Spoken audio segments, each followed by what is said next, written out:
two, one. Please start, sir. Yeah. Good morning, all of you. Once again, on second Sunday of this month, the month of festival, we are here with you from FOGSI ICOG, welcoming you all for our FOGSI ICOG Indian College of Obstetrician and Gynecologist PG Clinic. This is a program for postgraduates for learning and updating the knowledge of the subject, going on for last 3 years, every month on second Sunday.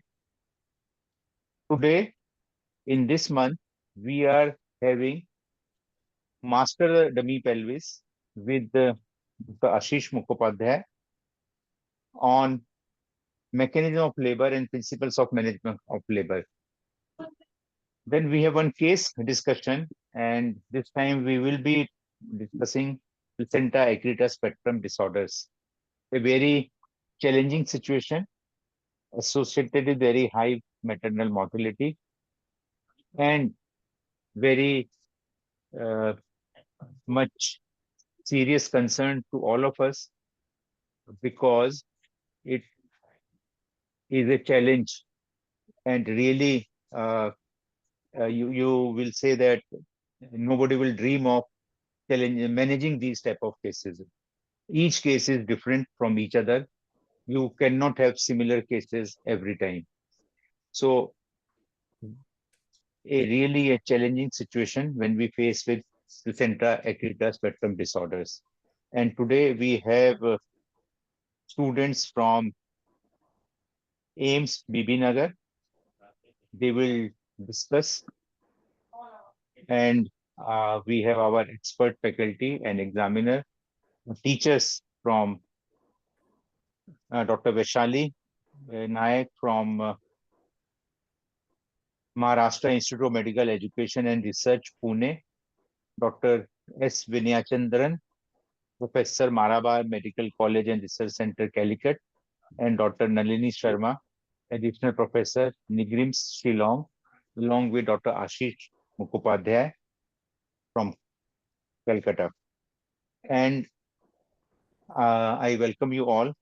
Then in the Master the Learn technique, where our purpose is to have skill enhancement and skill-based learning, and to update the skill of our postgraduates, we will be having internal iliac artery ligation. Dr. Shashilata Kabra from Deen Dayal Upadhyay Hospital of Delhi will give us the tips and tricks of internal iliac ligation, and she will demonstrate to us.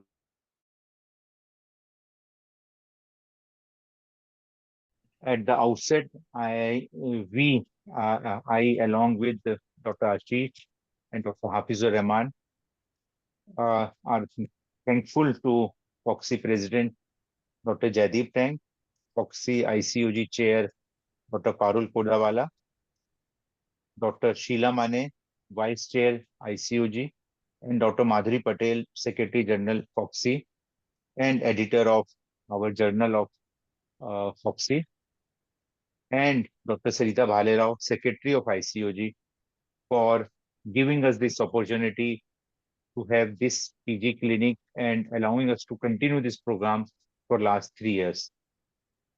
I am also thankful again. I express my sincere thanks to my colleague Dr. Ashish Mukhopadhyay and Dr. Hafizur Rahman for untiring support and their efforts in bringing out this program. And today we have Dr. Sheila Mane with us, ICOG Vice Chair, and she will be the chairperson next year. Then we will be having more guidance from her, and I request her to say a few words. Thank you. Good morning, Ashok, Dr. Ashok. Not next year, next year. I'm happy to get installed at Delhi in your conference. Yes, madam. Yeah, where you are the chairperson.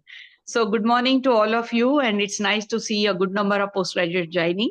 And I'm sure that they are all waiting. And it is so nice that mechanism of labor is been going to be demonstrated today by Dr. Ashish. And I have been following this, the small tips which are so important with the postgraduates. And that too, I think now the DNB students are waiting for their practicals. So it's going to be very, very useful for them. They have 15th, 16th, and the diploma are going to appear, I think, end of this month. And the another important topic which the students are going to present is PASS, and which is, as you said, is a very challenging situation. And we have renowned faculty from Pune, from Calicut, as well as from Shillong. And as all of us, we know that Dr. Shashi Kabra, who is well known, she has a mannequin for that demonstration of internal iliac-artery ligation. So I thought she'll be the apt person to talk about it and to teach about it. And it's rightly said that all of you have to really gear up to learn these skills, and nicely combined it with past Dr. Hafizur, Dr. Ashok, and because Ashish, because now, as we know that the situation is changing, and all of us will have to learn these skills, because as the incidence of cesarean is going up, you people in future will see than us more and more cases of adherent placenta.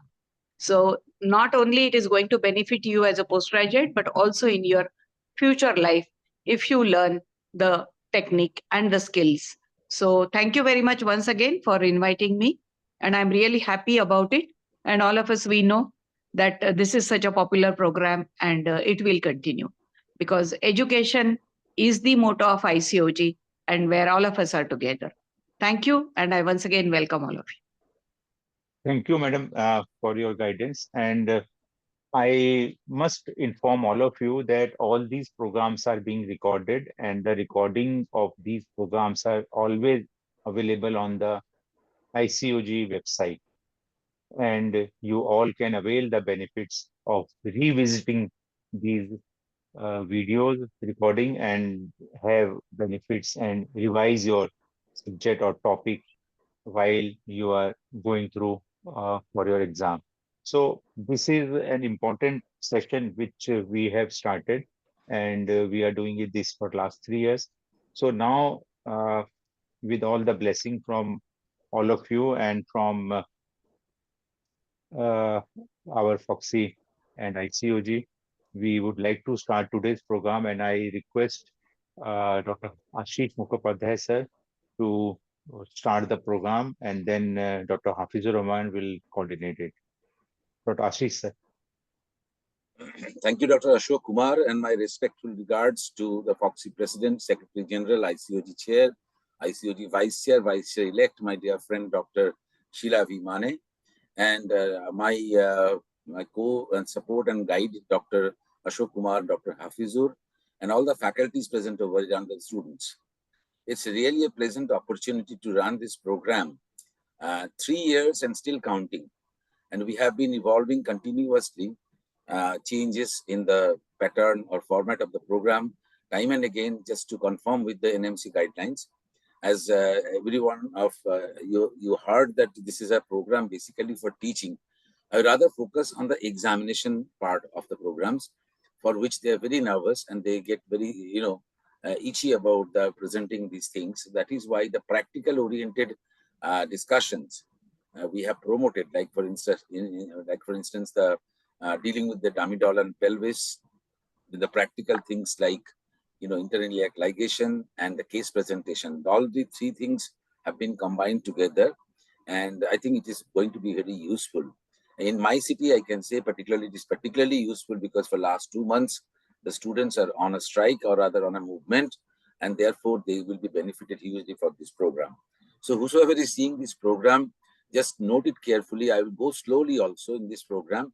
But the other thing is that everything will be recorded and everything will be available in the website, as Dr. Ashok Kumar has said. So never mind if you miss 1 point or 2, it will be found in the website also. So with that, I think I would request Dr. Hafizur to start the program now. Thank you, sir. Ashish sir. Thank you, Ashok sir.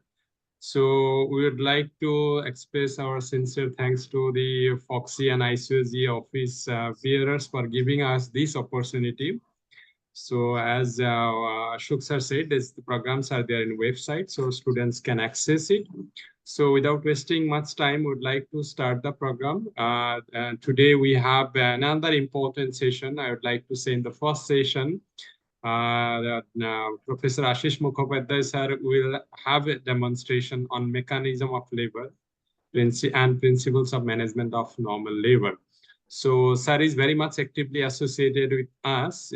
Sir is principal and professor of CSS College of OBS-GYN and Child Health Care at Kolkata. He was also FOGSI vice president, and he is very much actively involved in this. So without, then we have a case discussion, student from AIMS Bibinagar, and we have our esteemed faculties is Dr. Boishali Korde Nayak and Dr. Vinay Chandran and Dr. Nalini Sharma. A little bit of about said by Ashok sir. So we'd have this session it again, and then followed by session 3 on internet artery ligation by Dr. Shashilata Kabra.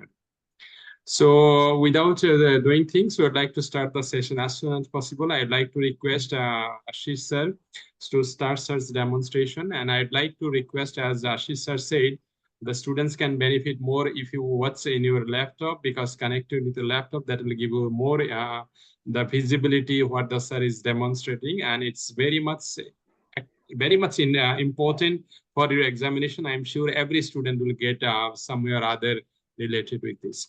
So over to you, Ashish, sir, to start your presentation. Thank you very much, Hafizur. Now, before I catch hold of the pelvis and start the demonstration, I would like to start a slide share now at the moment. And let's see if you can see my slide. Can you see the slides now? Yes, sir, we can see, sir. Yes. Is it full screen now and I'm audible? Yeah, so, yes, sir. Good morning once again to the participants. And before I go into the actual business of dummy fetus pelvis and mechanism of normal labor, I'll just say a few words, because this program is basically directed towards preparing yourself for the oral, practical, and viva voce examinations. Now, you must know, the students must know the difference between the theory and practicals. In theory, you get a lot of time to think about, organize yourself, write the questions not in definite orders. You can take up the question number 5 before question number 1. You can rethink about it and then come back to question number 1. You can go to the washroom. You can scratch your head. You can chew a pencil. You can have suggestive notes inside the examination hall, etc., etc. But in viva voce, the things are actually different, entirely different. Viva voce, what are the differences in viva voce exam? Difficulties are response time is very short. So you need special preparation and rehearsal for the viva voce. Each time you present something, you need to be prepared fully and rehearse comprehensively. The answer must be to the point and very brief. Almost all examiners want that your answer should be brief and to the point. A human mind cannot hold a question unanswered for more than 10 seconds. So it is true of the examiners also, and proportionately less for the lady examiners, I think. So the answer must start before 5 to 7 seconds. Any more delay, and the examiner throws another question and starts developing compassion for you and starts thinking that, well, this candidate is going to have difficulty in passing the exam. Now, the other part is that there are two sets of examiners. One is the external examiner and one is the internal examiner. Internal examiner, all of you know, because they are well known to you. They have been guiding you for long 3 years. But who is an external examiner? There's no definition in textbooks how an external examiner is formed. Anything outside your present university is an external examiner. And that is the rule of an MC, that you have to appoint an external examiner. So to define external examiner, I'll just give you an example. A small kid asking his mom, "Did you see me before I was born?" Mom says no. Then the kid asking, "Then after I was born, how did you know it was me?" And when these type of kids grow up, they become external viva examiner. So they are very, very inquisitive. They are very analytical. They're very skeptical, very judgmental. And above all, they have a featureless face. That means seeing their faces, you cannot guess how good or bad your progress is in the examination. So that is the reason why the candidates avoid eye contact with them. You see, most of the candidates will look at the ceiling or look at the floor in answering the question. That is because of this. So you have to prepare yourself for that and prepare yourself professionally. Because you are going to be a professional, prepare yourself professionally. That is my suggestion to you. The visual effect is very important. Greet the examiner, good morning and good afternoon, or good afternoon, sir or madam, but say it only once. Repetition of sir and madam at the end of every sentence is not good and going to reduce your marks. And then smile is a good weapon. Speak clearly, speak at a good volume, not too softly, as it will annoy the examiner trying to hear your answer, because he is not in a position to ask, sorry, beg your pardon repeatedly. Speak confidently and don't let your voice become weaker if you're unsure. It will indicate uncertainty. So now I will go into the dummy fetus and pelvis. And the first question, most of the exams, there are separate marks for this. In final MS, Gynae and DNB also you have this. In 9 out of the 10 cases, the first question is hold the pelvis in anatomical position. So I'll have 2 lines on that, how to hold the pelvis. Here I will stop share and come back to the video presentation of myself. Can you see me properly, or rather I will go into the another mode? You can see, no? Hafizur? Yes, sir. It is all right. Okay. So this is the articulated female pelvis. We had some of the classes. Sir, you have to little bit closer because lower part of the pelvis is not visible. Okay. Yeah, now this is okay. You don't mind not seeing me, right? Yeah. So you have to lift it up. At the moment, pelvis is important, not me. Okay. Yeah. So this is the articulated female pelvis. Sir, little more up. Sir, or you move the camera up. Ashish sir, can you go a little back or camera a little bit away? I think that will be better. It's too close actually, I think. Yeah, we are not able to see. Yeah. Now it is better. It's better. Now it is better. Yeah, that's perfect. So this is the articulated female pelvis, and you know about this, the combination or joint of 3 important bones by sacroiliac joint articulation and also symphysis joints, which are fibrocartilaginous joint, and this sacroiliac is the synovial joint. You all know about this. And in one class, I remember we have studied the inlet, cavity, and outlet also. So I'm not going into details of that. Just for recapitulation, the inlet of the pelvis is this part, which is combining 9 points from posterior to anterior. You also know that. Okay, I remember in one class it was done that. The question is how to hold this pelvis in anatomical position, because the most of the concern is like that. So in exam, what happens? Your hands and legs start trembling. They shake.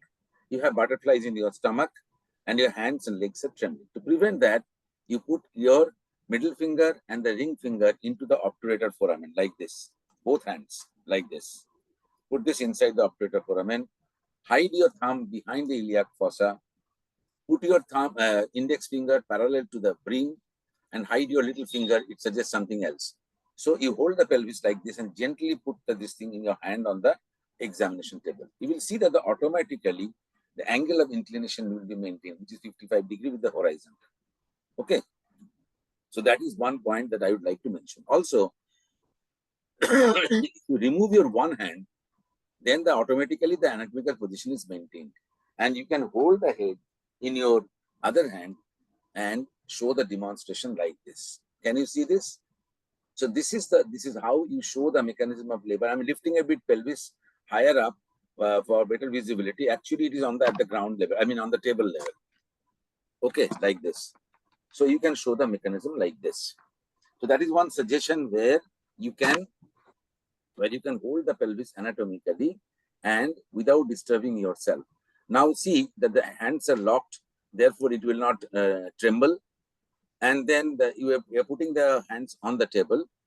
Table is not shaking because it's not appearing in the examination. So I think you can see the inlet properly also. And the points of inlet all combined into a plane is also there. Now, I'll go into the mechanism of labor, but before that, I'll just mention about 2 things. One is the high inclination of the pelvis and low inclination of the pelvis. This has been discussed in one previous class, I remember. High inclination means the last lumbar vertebra behaves like the sacral vertebra. And therefore, the angle of inclination is increased to a steeper angle. This is obviously creates some problem in engagement because it is coming from a higher end. On the other hand, the low inclination of the pelvis, that means the first sacral vertebra behaves like a lumbar vertebra, it's elevated, and therefore it has got no obstetric significance. In fact, it favors engagement early. So those are the 2 things. Now, A lot of discussion have happened about the inlet, the cavity, and the outlet. Inlet diameters, all of you also studied. The diameters of the inlet are anteroposterior diameter of the true conjugate of the conjugate vera, which is 11 centimeter from the midpoint of the sacral promontory to the midpoint of the upper border of the symphysis pubis, 11 centimeter. Transverse diameters, there are two transverse diameters in the pelvis. One is the widest apart points in the inlet, on the inlet, that you can have, that is slightly towards the posterior side, that is 13 centimeter. But the available transverse diameter is different. That is actually the transverse diameter which bisects the anteroposterior diameter. This available transverse diameter is important, and there should not be a significant difference between the anatomical transverse diameter and the available transverse diameter. In a gynecoid pelvis, it doesn't happen, but in other types of pelvis, it may so happen when the pelvic curvature or architecture is curved like this downwards. Okay, so available transverse diameter and the true transverse diameter, they are usually 13 centimeter, and the oblique diameter is that from one sacroiliac joint to the opposite iliopubic eminence. This is the diameter, oblique diameter. Almost all oblique diameters in pelvis are 12 centimeter. So in the inlet, you need to remember these three diameters. There is another diameter which is known as the obstetric conjugate.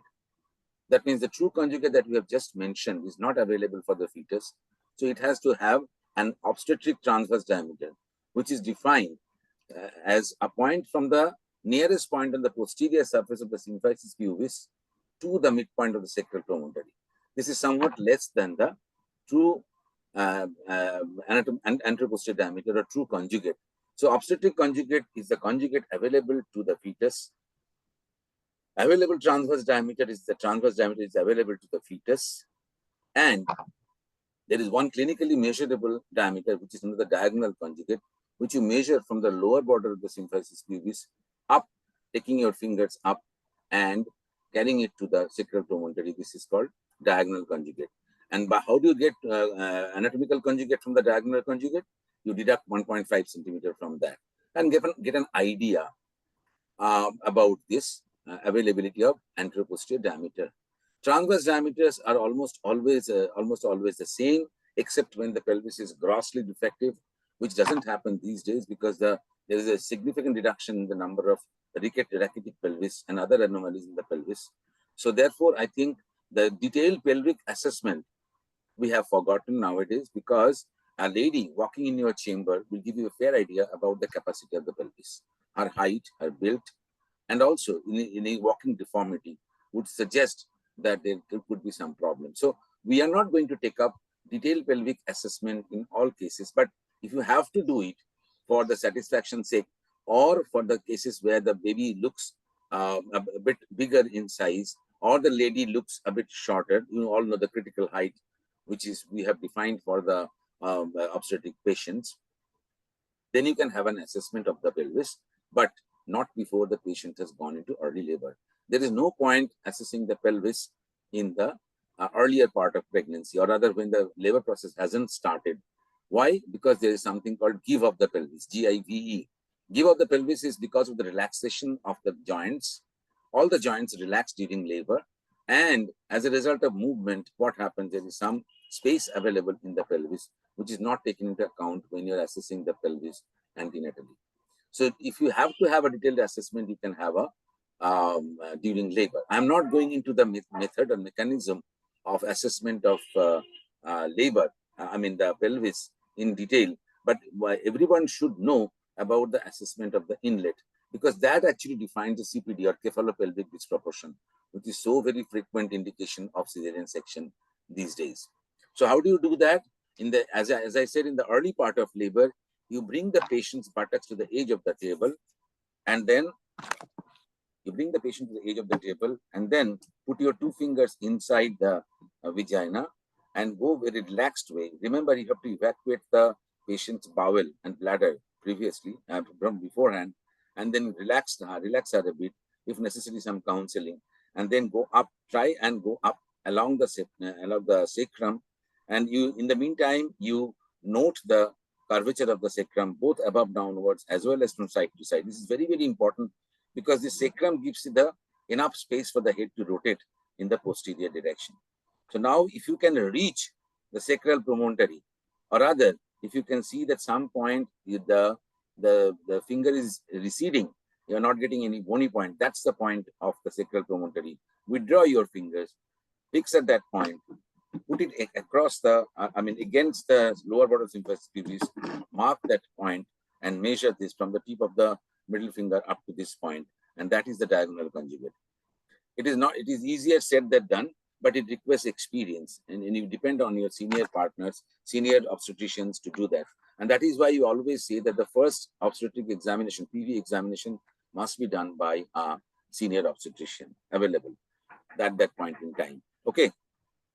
So I think that having said that, there are other aspects of the pelvic assessment, like for instance, you can see the side walls of the pelvis, which is simply you can run your fingers, you can see whether it is vertical or not. Vertical is desirable, but if there is any point of convergence in the walls, it should alert you. So the first most important point is the inlet where the engagement happens. And with this point onward, the first mechanism of labor is engagement. So from this point onwards, I will just proceed with the mechanism of normal labor, and you just follow this up carefully. I will go step by step slowly. But before going into that, I would like to have a small discussion about the fetal head also. There are methods suggested how to hold the fetal head in examination. Whenever you catch hold of the fetal head, put your index finger into the foramen magnum. Never forget this. Now in exam, you can get 2 or 3 extra foramen magna like this.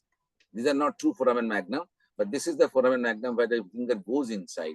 Catch hold of the head like this with your 3 fingers this side and the thumb this side. Now try and hold the head in such a way that the irregular notchy face part scratches your palm on the right hand, and the smooth convexity here is on the other side. So point your this is the occipital direction, and you put your hand down, and so much down that it will cause discomfort in your wrist joint. More discomfort in your wrist joint, better for the head to negotiate the pelvis, because this full flexion, this is the condition of full or the attitude of full flexion of the fetal head. Hereby, the occiput is lower than the sensiput. This is a very desirable situation, and in fact, the least diameter, the diameter that I am going to address now, will be least when it is fully flexed. So the head has to be fully flexed like this. So this is the most important thing. And remember, this flexion continues throughout the journey of the fetal head into the passage. But the full flexion is achieved only after it has touched the internal, the pelvic floor. So this is how you hold this thing, fetal head on your right hand. And this is how you hold the pelvis with your left hand. As I showed you, the one hand is enough to hold the pelvis in examination. Look at the thumb, which is outside behind, and look at the index finger. Index finger is parallel to the brim, and this is the head now is entering. Whenever you are trying to show this, try to show this engagement from above, then coming down gradually. And with the description on, I will show you what to say during this process. When you are going to say this and you show this, these are two important things that are going to happen simultaneously. So I will now switch over to the share screen, which Uday will help me kindly. I'll stop share here.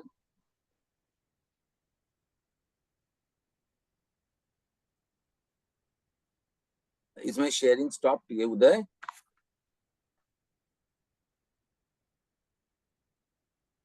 Yes.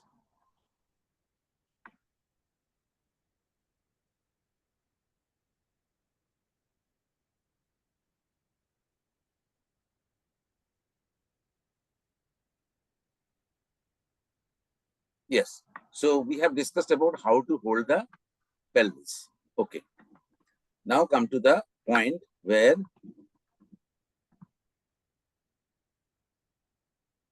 labor. Discussion about labor, we use the term labor quite loosely. Labor means that anything that is the baby is coming out per via naturally, that is labor. But to call it a normal labor, you need to have 5 or 6 important criteria. Like it must be spontaneous in onset. It will have a cephalic presentation with a vertex as the presenting part. The position is LOA or ROA or LOT, ROT, never LOP or ROP. That means occipito posterior is not normal labor. there is no prolongation of labor, no undue prolongation, I must say, then there is no complication to the mother of the fetus and the newborn baby, and no operational intervention except episiotomy. So these are the criteria that have to be fulfilled to call it a normal labor, and therefore the normal labor is always a retrospective diagnosis. People use the term normal labor quite loosely, but when you are a student, as long as you are a student, you should use the term normal labor quite selectively. So these are the conditions for the normal labor. And remember, whenever you are asked to show this normal labor in an examination, listen to the examination question properly. If you are asked to show the mechanism of normal labor, that means all these things, preconditions are taken for granted. So what is mechanism now? Mechanism is the cardinal movements of the fetal presentation, that means cephalic here, inside the birth canal in a sequential manner during the passage of the fetus through the birth canal. So that is the definition of mechanism of normal labor. So there are all these things that will be taken into account, and as I told you, so you don't need to say longitudinal lie because it is already there in the definition of normal labor. You don't need to say cephalic presentation. You don't need to say the vertex is the presenting part. By the way, vertex is also used very loosely in colloquial terminology. Vertex is the presenting part. It's not a presentation, mind this. So cephalic presentation, cephalic is the presentation and vertex is the presenting part. And all of you know which part is vertex. And whenever you are asked to show the vertex in the examination, always hold the vertex like this. And then you show it to the examiner. Okay. So I suppose you know the boundaries of the vertex. Then occiput is anterior or lateral. The only thing that you can ask, only two sentences, that if it is, whether it is LOA or ROA or LOT or ROT, and add two sentences in your presentation. In presence of good uterine contractions and normal fetal heart sound. And in absence of the no obstruction in the pelvis at any level. So now you are set for the demonstration of the normal labor, mechanism of normal labor. Always remember that the examiner is always asking you a question, and what question is he asking? If he is asking about the mechanism of normal labor, which is a very common question, then you can ask what is the position like LOA or ROA or LOT on ROT, and then we are ready for the demonstration. We will assume that we are showing a case of LOA. Okay.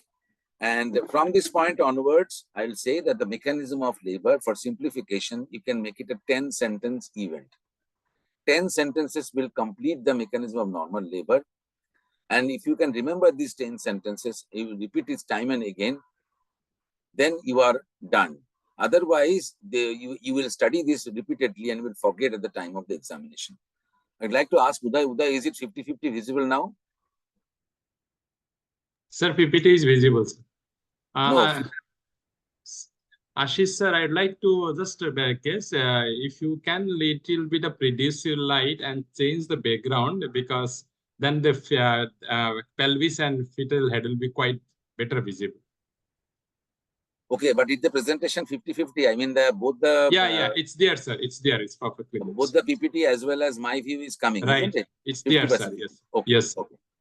So now, as I said, you catch hold of the pelvis in anatomical position like this. Okay. Take the head in your right hand. And the first mechanism, first sentence is about the engagement. As I said, the mechanism begins with the engagement. So first mechanism of labor is engagement, which happens when the suboccipitobregmatic and biparatal diameters of the fetal skull, both 9.5 centimeter in diameter, negotiate the inlet through the right or left oblique diameter of the inlet, which is 12 centimeter. So this is how the engagement happens. Can you see this properly, Hafizur? Yes, sir, it's visible. So only it's a little bit of light is more, so it's shining a little bit. Otherwise, it's I'll stop on light, I think. Yes, sir. Is it better? Yeah, it's better. Okay. Yes. So now we all know about the suboccipitobregmatic and biparatal diameters. Suboccipitobregmatic means this is the occiput. This part is the occiput, external occipital protuberance. This part is the subocciput, just below the occiput. This is called subocciput. And all of you know bregma. This is the bregma. take the center of the bregma or anterior fontanelle, and this diameter is the lowest possible diameter in the anteroposterior direction, and this is 9.5 centimeters. So this is the suboccipitobregmatic diameter.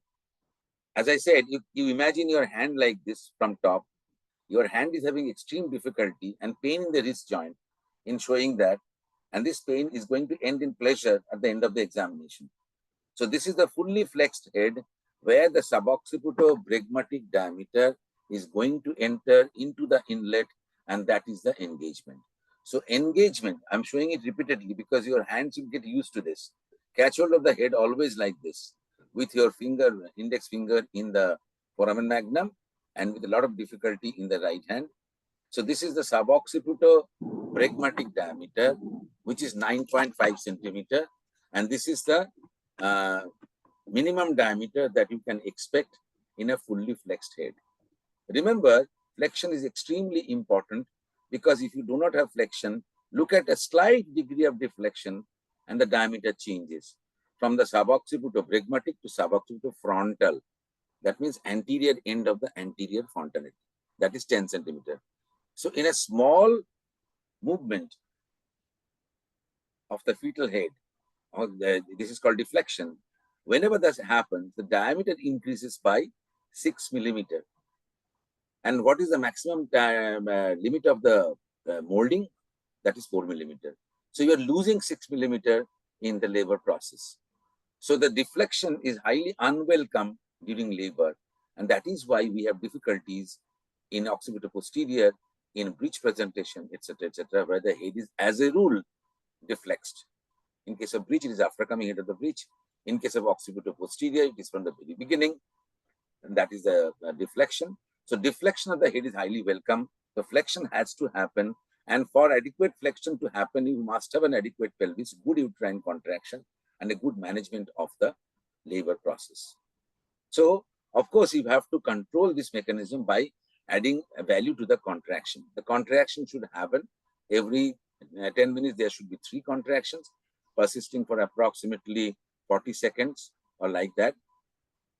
And they should be strong enough, to force this the head's movement downwards.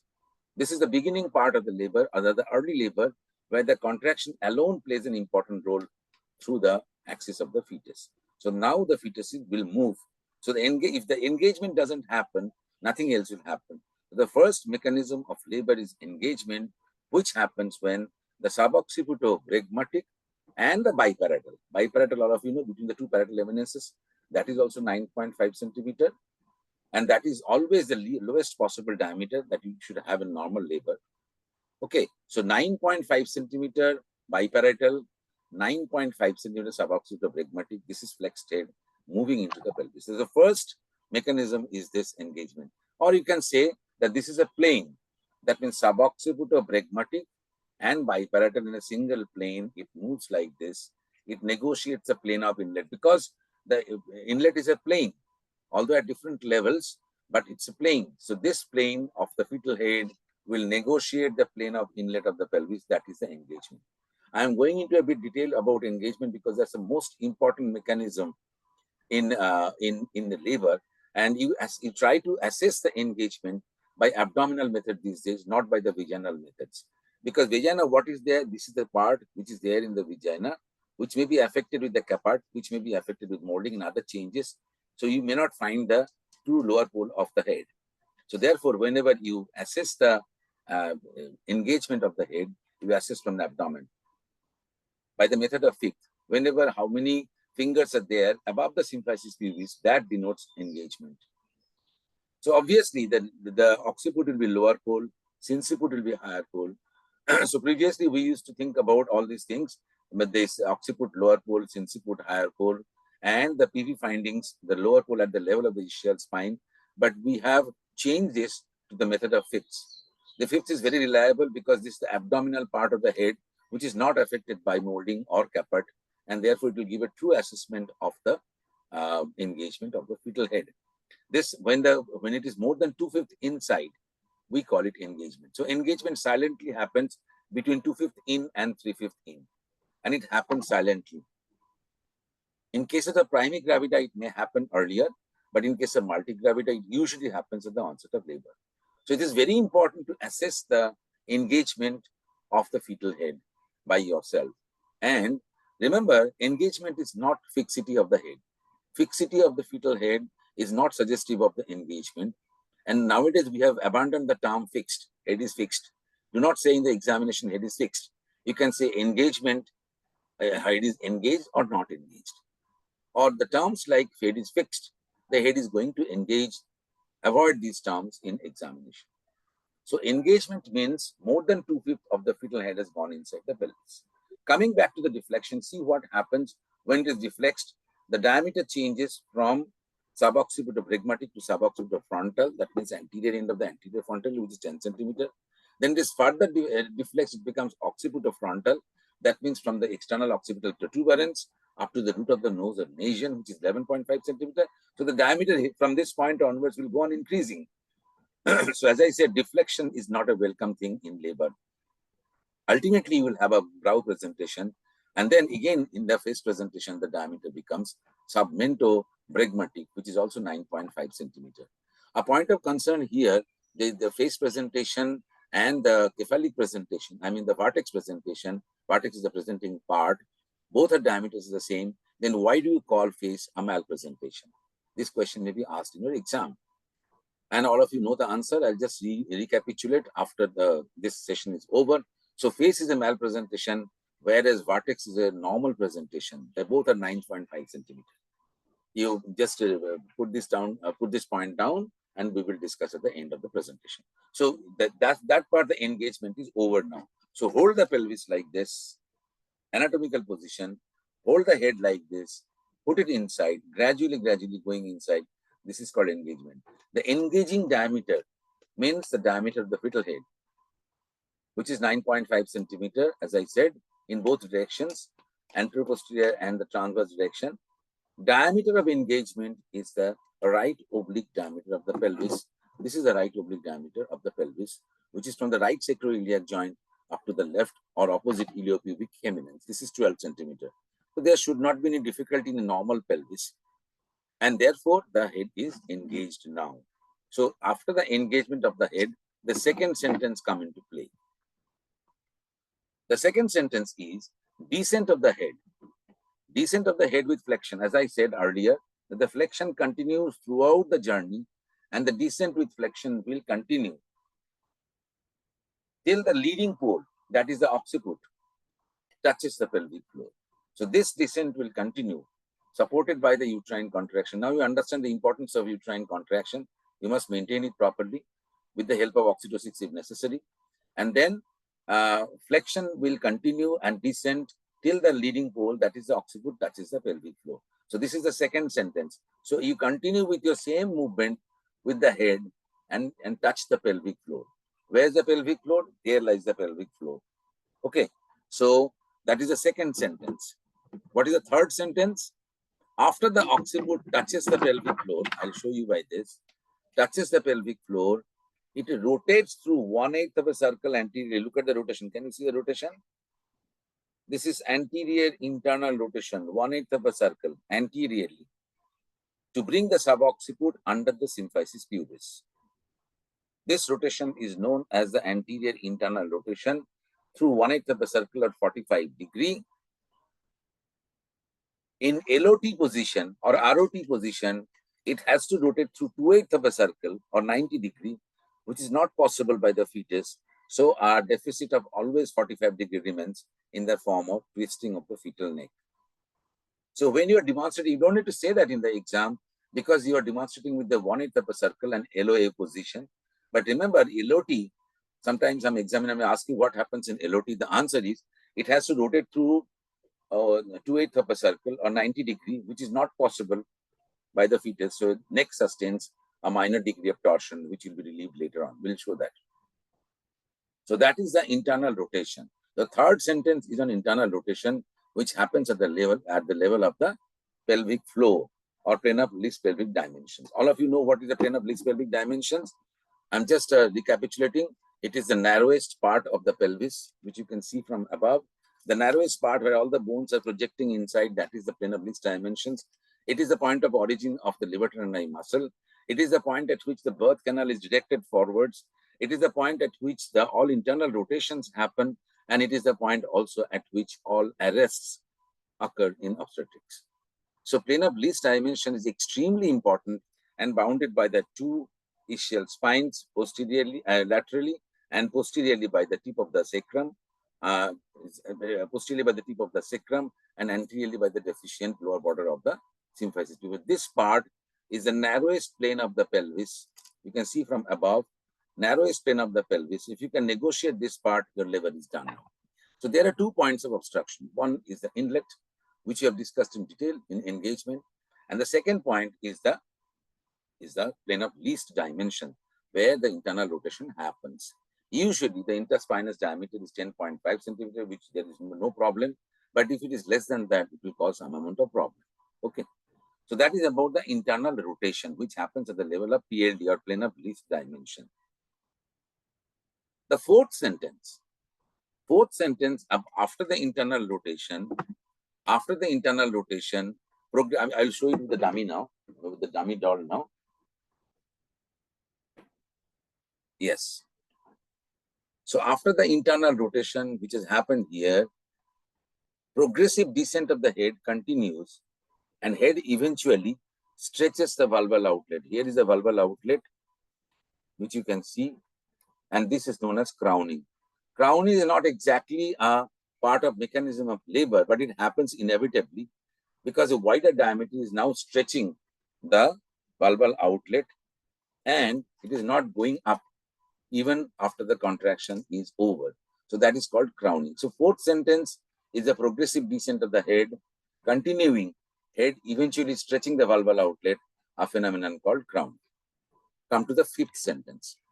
Following this, the head delivers by extension, progressively delivering the vertex area. First, this is the vertex area which will deliver first. Then the brow area. This is the brow area. This is the face, and then the chin. Finally, the chin will be delivered. Remember, this delivery is happening in the anteroposterior axis. So after the delivery of the chin, there will be some change happening, which is in the next sentence. Fifth sentence is this: extension and head. Sixth sentence, after the chin delivers, it recedes over the perineum like this, and then rotates through 45 degrees in a direction opposite to that of internal rotation. Remember, the internal rotation happened in this direction. So the restitution will happen in the opposite direction. But here, the untwisting of the fetal neck will happen 45 degrees. So there's a degree of 45 degrees in which the correction of the twisting of the neck happens, untwisted, and the head regains its original position before the engagement. Remember, the engagement, before engagement it was like this, and after delivery it assumes the same position like this. This is called restitution, and is basically due to the untwisting of the fetal neck. So that is the sixth sentence. You have to add here one extra point. In the meantime, so in the meantime, what is happening? The shoulders have come to the inlet. So the shoulders have now come to the inlet. And the shoulders diameter, you know, this acromial diameter, which is 12 centimeter, it negotiates through the left oblique diameter of the pelvis. The left oblique diameter is also 12 centimeter because, as I said, all oblique diameters are 12 centimeter. And here, the anterior shoulder, this is the anterior shoulder, which becomes a leading shoulder, or rather the leading point by default. Why? Because the abdomen is like this, isn't it? So it leans against the abdomen, and because of the lateral flexion of the trunk, the anterior shoulder becomes the leading shoulder, leading point of which will touch the pelvic floor. So it eventually goes down and touches the pelvic floor. So this you must mention in your exam, that both the shoulders never touch the pelvic floor together. It has to have one leading shoulder. In all movements, there are some leaders.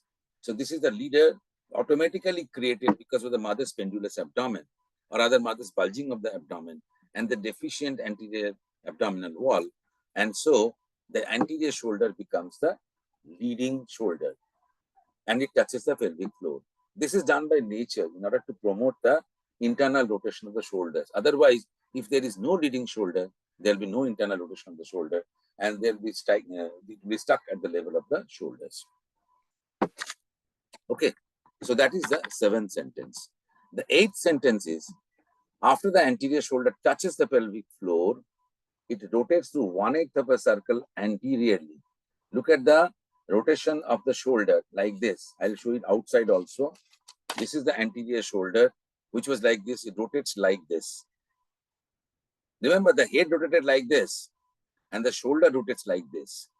Okay, so this is the anterior shoulder, which rotates through, once again, anteriorly 1/8 of a circle. So this is the direction of the rotation of the anterior shoulder. And now look at the head. Externally, it has turned to a further 45 degree in the same direction as restitution. So that is known as the external rotation of the head. Now you understand why the external rotation of the head occurs. This is a passive movement of the head because of the internal rotation of the shoulder. So internal rotation of the shoulder and external rotation of the head after restitution, they happen together simultaneously.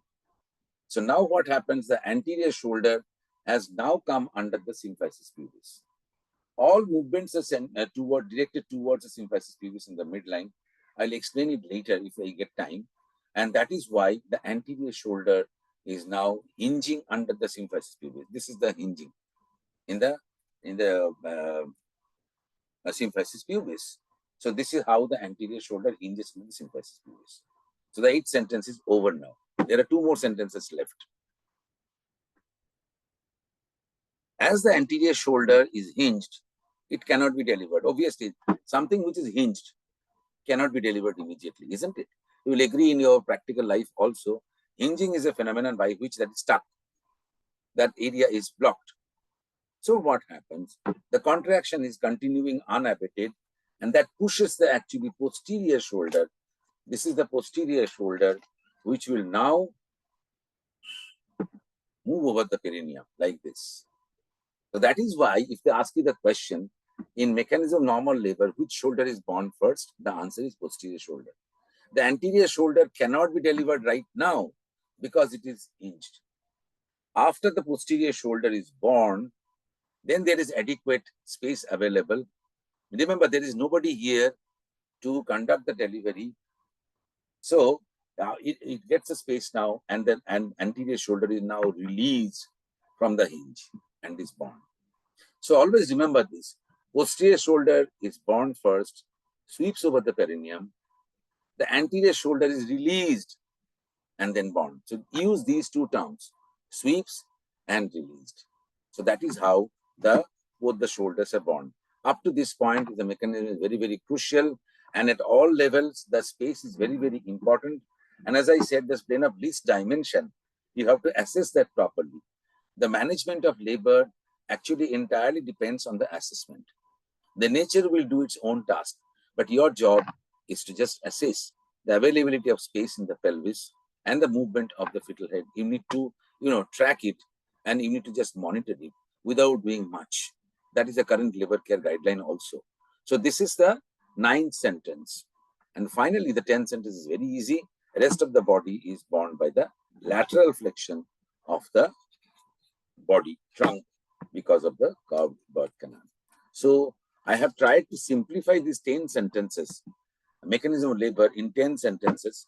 And if you want me to show you in one single go from the engagement up to the delivery of the baby, I can do that. But remember, at each and every stage, the movements are happening in the fetal presentation and the associated parts of the fetal body. And this is known as a mechanism of labor. It's extremely important and crucial to know about this mechanism, what is happening. You can virtually visualize these things if you are an experienced person in labor, and then you can imagine which level the obstruction or the temporarily stopping the fetus is. So you have to correct the measure by doing that, like for instance, if the uterine contraction is very weak, you can support it by oxytocin augmentation. Remember, induction of labor is not allowed in normal labor, but augmentation is. So induction of labor, any labor which is induced, it doesn't end into normal labor. As I said, the labor must be spontaneous in onset. So if necessary, I'll go back to that slide. The normal labor means spontaneous in onset, at term, cephalic and vertex, without any complication, without prolongation, without an injury, and except episiotomy, nothing else is allowed. So that is called normal labor. So from today onwards, do not use the term normal labor too loosely. Remember whether these 5 conditions or 6 conditions are fulfilled or not, and then only you can call it a normal labor. So by now you have understood what is the mechanism. Mechanism means these movements, the cardinal movements of all these fetal parts, the presentation and the fetal parts, which happens through the birth canal in order to delivery of the baby. And labor always means vaginal birth. Okay. And so that is the part. Now I expect questions from the students on a few things like asynclitism. If you ask me, then I'll answer because my time is over now. And so anterior asynclitism, posterior asynclitism, and what is the advantage of asynclitism? You must know this. Asynclitism simply means, I'll tell you shortly, in short, see that this is the two parietal bones. These are the two parietal bones separated by a suture. Because of the abdominal wall laxity, either the anterior or the posterior parietal bone presents. This is the anterior parietal presentation. This is the posterior parietal presentation. So basically, in 70% of the cases, the sagittal suture is not in the midline, but either detected anteriorly or posteriorly. In primary gravida, what happens? Remember this way: there's a tight abdominal wall, relatively more tight abdominal wall. It pushes the sagittal suture posteriorly, and therefore, this is how the fetal head presents. Whereas in a multigravida, what happens? This is bulging like this from the anterior parietal bone will present in the multigravida, and this is called anterior asynclitism in multifidus women. Whereas in primary gravida, it happens the opposite, and that is called posterior asynclitism. What is the advantage of asynclitism? It actually reduces the transverse diameter. It becomes smaller. And instead of biparietal diameter, this is the biparietal diameter, 2 parietal eminences, the super subparietal diameter will come into play, which usually happens in cases of flat pelvis. We haven't discussed flat pelvis yet. So that is the advantage of asynclitism. Is a temporary helping in the movement of the the engagement of the fetal head. Asynclitism is important. And remember, in 70% of cases, asynclitism happens. 30% cases, it doesn't happen. So this is one thing you must remember, because some of the candidates may get this question: what is asynclitism and what is its significance? Like they can ask you, what is the significance of low pelvic inclination and high pelvic inclination?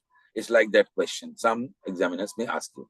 Second question I would expect about the basis of internal rotation. I have told you that I will explain this, why the internal rotation happens and in a specific direction. If you look at the pelvic floor, which happens at the level of the ischial spine, there are a pair of the lever trani muscle. The fibers are directed forwards, downwards, and towards the pubic arch. So that's the direction. In 2 halves, they are proceeding towards that. Whenever there is a contraction of the uterus, the head will stretch the lever trani more on the side of the occiput. This side is more on the occiput. And after the contraction is over, elastic recoil of the lever trani will start, and it does like this, and the head rotates. So that is why there is internal rotation. With the repeated contraction and relaxation, occiput comes directly behind the symphysis pubis. So now we understand why the occiput goes directly under the symphysis pubis like this. This point is very, very important because the occiput, subocciput has to hinge under the symphysis pubis. If it doesn't hinge, the rest of the head cannot be delivered, because now if everyone tries to go through the narrow pelvic outlet, nobody will go in the end. So somebody has to hinge.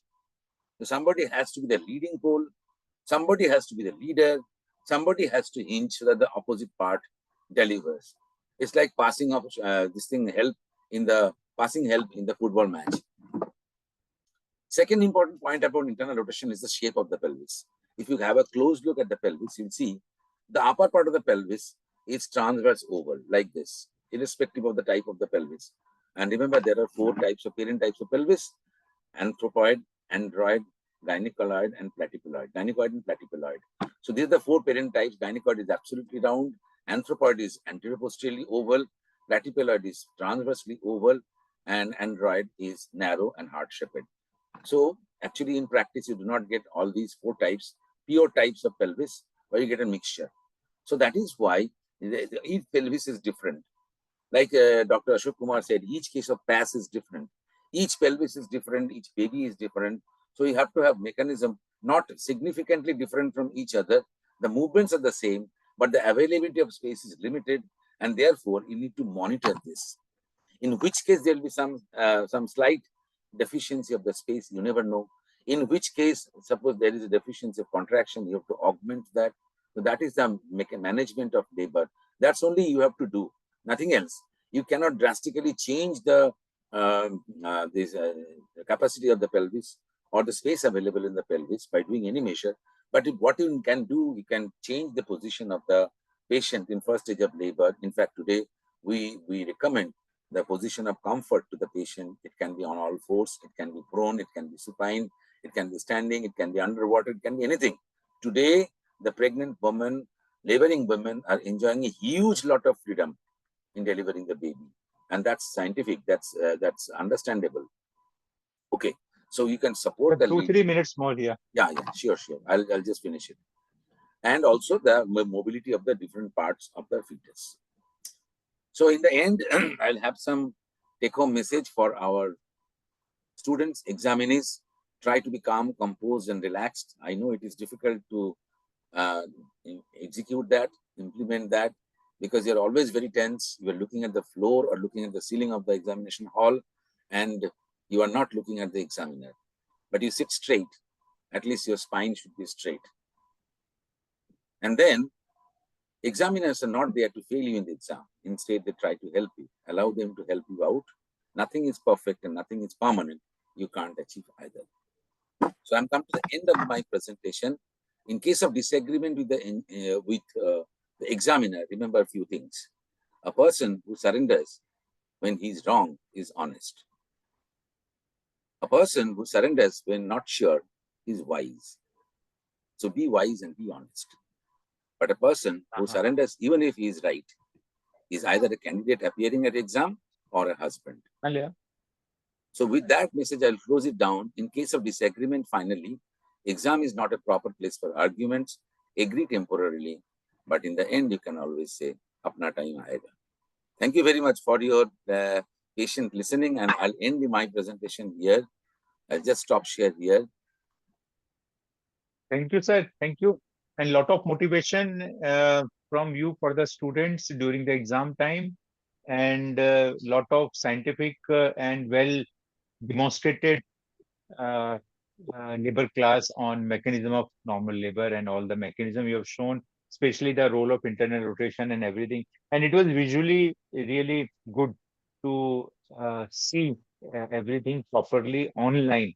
So that was the highlight of this video recording. So thank you, sir. Thank you so much. And now we will move to the next section of the program, is the case discussion, and Dr. Hafizur Rahman will introduce the faculty and the students. Dr. Hafiz, the time is still 1:30. Yes, sir. Thank you, sir. And if the students have any question, they can write in the chat box. Yeah, Yes, so yes. if any students have any question, then you can put in the chat box so that they can, Ashish sir can answer. So we have another important session on case discussion that the students are from All India Institute of Medical Sciences. They are going to present a case on placenta accreta spectrum disorder. So Dr. Subhrajyoti Roy and Dr. Soumya Pavani, and they are from All India Institute of Medical Sciences, Bibinagar, that is in Hyderabad. So they are guided by their HOD and other faculties, Dr. Navnita Pattanayak and her team. So we have faculties as well as, along with Ashish Mukhopadhyay sir, we have Dr. Boishali Kordi Nayak, madam. Madam is professor and HOD, Maharashtra Institute of Medical Education and Research at Pune, Maharashtra. Welcome, madam. Madam, are you there? Yes, sir. Thank you so much, sir. I hope I am audible. Yes, ma'am. Yeah, perfect. Then we have Dr. S. Vinay Chandran. Sir is Professor, Malabar Medical College and Research Center, Calicut, Kerala. Welcome, sir. Sir, thank you.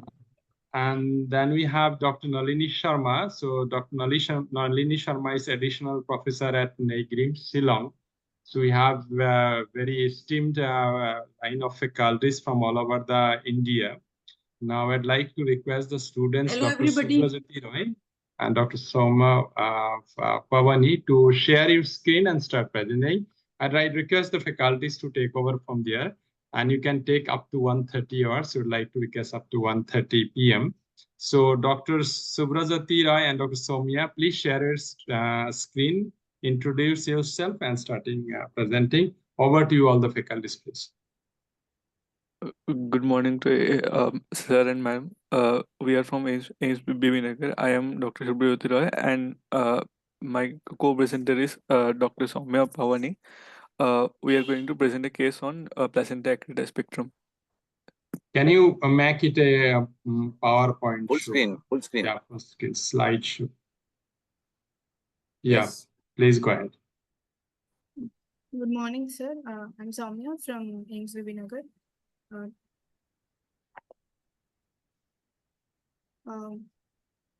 Patient name is Mrs. X, of age 21 years, educated up to degree.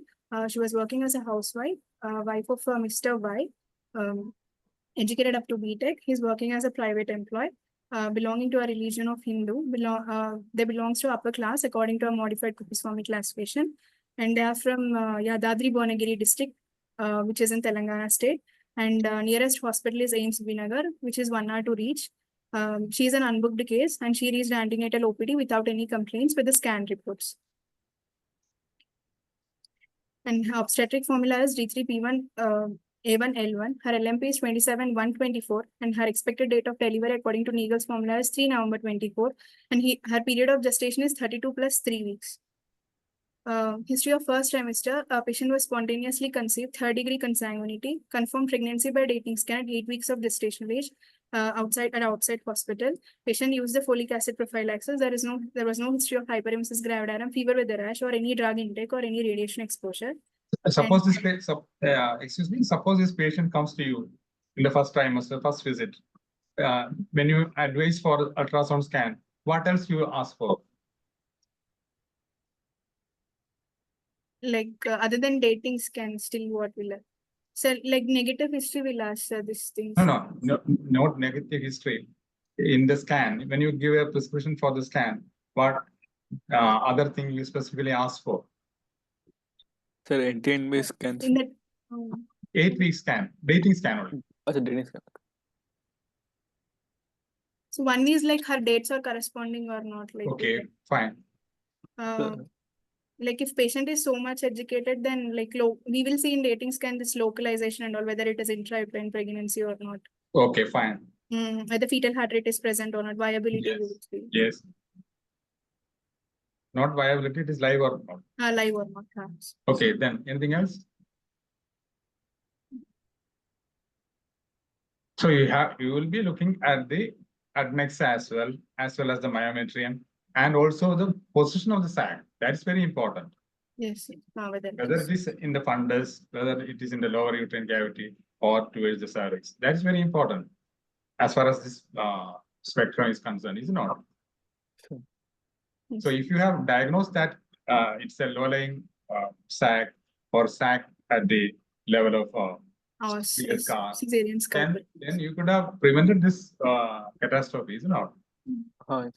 Okay, fine. Carry on. There was no history of bleeding and spotting per vagina, and antenatal investigations are done and said to be normal by a patient. Dating scan was done at 8 weeks outside, and dates were corresponding as told by a patient. An NT scan was done at 11 weeks of gestation outside, and it's normal. And history of second trimester, 3 antenatal visits done at outside hospital. Quickening felt at 5th month of gestational age, and 2 doses of tetinoid toxide taken at 4th and 5th month of period of gestation outside as told by the patient. And used iron and calcium prophylaxis, and no history of excessive weight gain, swelling of feet, headache, blurring of vision, epigastric pain, and decreased urine output. Screening test done for a gestational diabetes mellitus, and it was normal. No complaints of bleeding or spotting or leaking per vagina. Targeted imaging for fetal anomaly scan was done outside 5th month of gestation. No anomalies were present. The placenta was low-lying as told by the patient. And history of 3rd trimester, 2 antenatal visits done at outside hospital, perceiving fetal movements well. Patient had a history of sudden onset of lower abdominal, which is cramping type of pain, moderate intensity of pain, non-radiating at around 32 weeks of gestation, not associated with any burning ulceration or any leaking, bleeding, white discharge per vagina, and bladder, no bowel and bladder habits irregularity. For this, the patient consulted outside, and ultrasound was done showing like placenta previa completely covered. Thinning of myometrium, followed by MRI was done, which was showing the placenta previa completely covering the os anteriorly and posteriorly, and thinning of myometrium at anterior lower segment of the uterus with a focal bulge. So for this, the decision like outside was taken for the termination of pregnancy, as told by the patient, and 2 doses of betamethasone were given, 12 milligram IM on 7th and 8th of September. For antenatal corticosteroid, you like to prefer betamethasone or dexamethasone? If so, why? Dexamethasone. Dexamethasone, sir. Yes, why? Like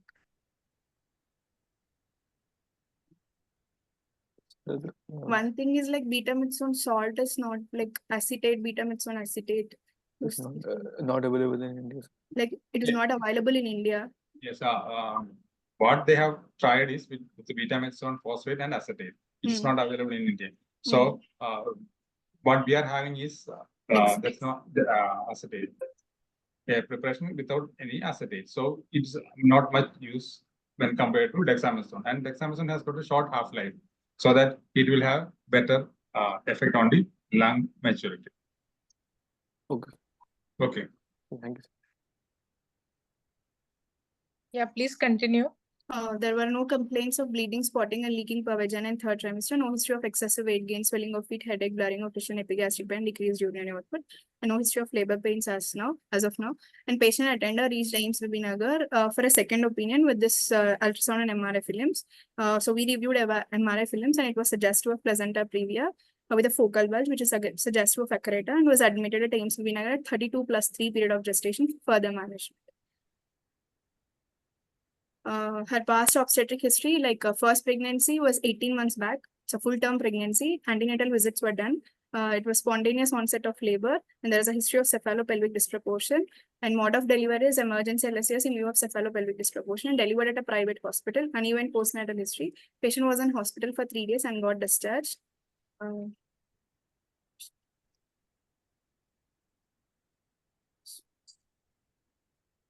Baby is alive, male baby, birth weight of 3.75 kgs. Baby cried immediately after the birth. No postnatal and ICU stay. Exclusively breastfed up to 6 months and immunized up to date. And second pregnancy was 12 months back, which was induced abortion at 1.5 month gestation age. For that, suction evacuation was done. And past menstrual history, her age of menarche was 14 years, LMP is 27-124, cycles were regular, 3 to 4 days of flow, 28 to 30 days of duration, not associated with any dysmenorrhea and clots. And past medical history, there was no hypertension, diabetes, thyroid, epilepsy, cardiovascular and respiratory and CNS disorders, or any other chronic medical illness. No history of iron sucrose and blood transfusions. Past surgical history, like 2 years back, there was a history of laparoscopic cholecystectomy. And marital history, married for 3 years, 3rd-degree consanguineous marriage. Family history, there was no history of diabetes, hypertension, multiple pregnancy or congenital anomalies, tuberculosis, or blood dyscrasias in family. Functional history, bowel and bladder habits are regular, sleep habits are regular, appetite is normal. Person history, patient denies of any addiction, history of smoking, alcohol, and drug intake. Patient maintains a personal hygiene. And diet history is mixed diet. Patient takes daily 2,000 kilocalories per day and takes 50 grams per kg per day protein. And socioeconomic history, 3 family members in the home. Husband studied up to BTech and working as a private employee, earning up to 20,000 per month. Patient is housewife, studied up to degree, and resides in a Pakka house and drinks purified water. Contraceptive history, no history of contraception use. Drug history is on patient is using iron plus folic acid and calcium prophylaxis. Allergy history, not a known case of any allergic disorder. Okay, can we just stop here? Yes. You have presented very detailed history, and thank you for that. Now, what are the relevant points considering your diagnosis? What are the relevant points so far in your history?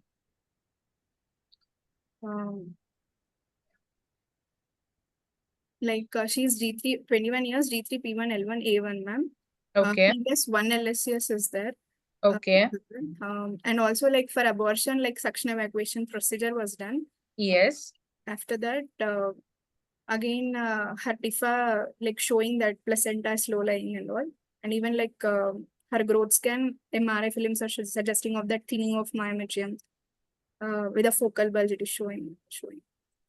Okay. I have few questions about the history considering our diagnosis. Okay. So what is the role of parity in case of adherent placenta? With Like if it is like previous 1 LSCS and like even in like properly like first like even first pregnancy also, like incidence is very rare, ma'am, like 3%. But if it is like LSCS, previous 1 LSCS and all, we have like incidence will increase 11% like that. So as the parity increases, the chances of adherent also increase. Yes, placenta previa also increases. Definitely. Age of the mother, does it have any correlation? Increase in parity will lead to increased chances of placenta previa. Previa, as placenta previa. Yes. Age of the mother, I was asking. Is it related? There is a correlation there also. As the age of the mother advances, placenta previa chances also increase. You have taken her personal history, and in that, anything which you should mention more specifically when we are talking about placenta previa, especially adherent placenta? In the history part, in the history, yes. Yes. What history is significant there? Any history of smoking? Smoking, yes. Placenta previa. Yes. So smoking increases the risk of placenta previa almost 6 folds, isn't it? And sometimes if cocaine or any drug abuse, that also has quite a significant increase theory. Now, I have given you the hint that, yes, smoking increases and even the drug abuse. So can you tell me how? How smoking increases the chances of placenta previa? This like increased carbon monoxide levels and this hypoxia. Yes. Yes. Can you just elaborate for the delegates' benefits? Yes, there is carbon monoxide. So what happens? There is placental hypertrophy. Hypertrophy. Yes. And even because of hypoxia, there is placental hypertrophy. And because of that, there is chance that the placenta previa can be there than normal. Your patient, you have also mentioned there is no history of radiation exposure in your history. Any specific point you want to make it here? Or this is a routine pattern that you ask every patient that there is radiation exposure? Actually, like pass again, like they're telling like etiology, like chemo radiation, those things and all like will have effect upon pass. I didn't find any significant over here. I don't know whether other judges, but it sounded little this thing that why you are specifically asking, is it correlated? If it is, let us know. There is one more point that your patient is staying almost 1 hour away from the hospital, which you mentioned, which will definitely help us deciding the mode of treatment and the admission for this patient. So once again, a good history. There is no history of PV spotting in your case. So does it help anyways? Does it suggest something when we are talking about placenta previa? Warning sign, it can be.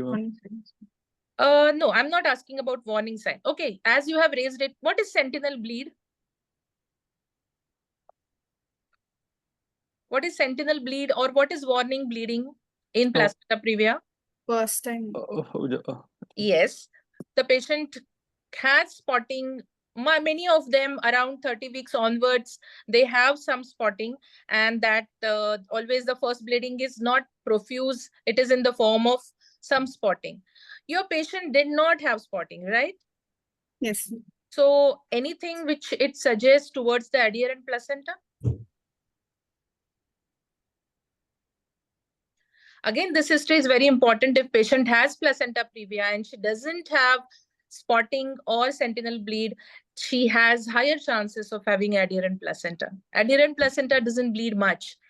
And as the lower segments start forming, the normal placenta previa will have some spotting here and there, but the adherent one will have lesser chances. Okay, so if any other question is not there, we can go ahead with the clinical examination. Oh, in history, I think Yes. nowadays students must mention that there is, the chances of placenta previa increases in cases of assisted reproductive technologies, which is very common these days. And I think that's a negative history. I think you should also mention. Yes, She sir. mentioned spontaneous conception, sir. She No, mentioned spontaneous conception. I know that. She has mentioned that. She has mentioned about no history of radiation exposure also. So that is also, it looks sounds a bit far-fetched in this case. Anyhow, whenever you talk about negative history these days, you should talk about the assisted reproductive technologies. For many reasons, the patient may resort to that. Especially if the patient is a priming gravida with a period of infertility and all, you have to mention. Yes.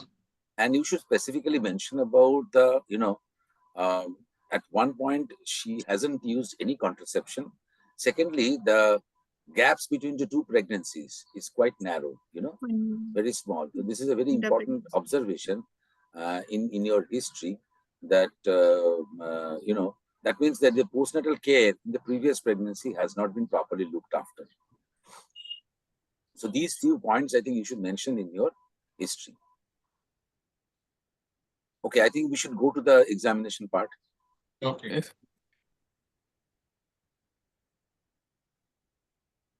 Just to add one point, even history of previous placenta previa you should mention.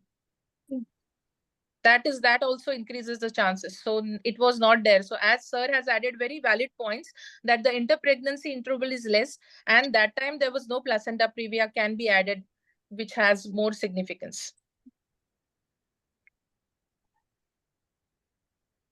Please go ahead with the examination part. Hi, sir. I think in the negative history, the postgraduates need to be very choosy and carefully selective about what they say.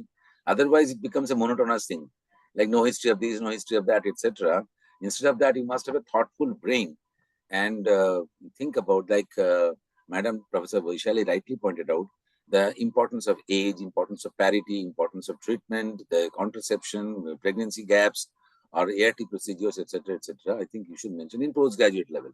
For undergraduate level, it is always okay to give a routine type of or a monotonous type of negative history, but not for the postgraduates. Anyway, let us go to the clinical examination now. In general examinations, patient is alert, conscious, cooperative, and well-oriented with time, place, and person. The patient is moderately built. Height is 155 centimeter. Weight is 45 kg. Her BMI is 17.7 kg per meter square. And she's not having pallor, cyanosis, icterus, clubbing, lymphadenopathy, and edema. Her Vita's temperature is 98.5 degree Fahrenheit. Pulse rate is 80, regular in rhythm, normal in volume, character, and peripheral. All the peripheral pulses are equally felt. Respiratory rate is 20 cycles per minute, and BP is 110 by 70 millimeter of mercury. Patient and measured in the patient right upper limb in the sitting position. Thyroid examination is normal. Gland is not palpable clinically, and no obvious swelling are noted.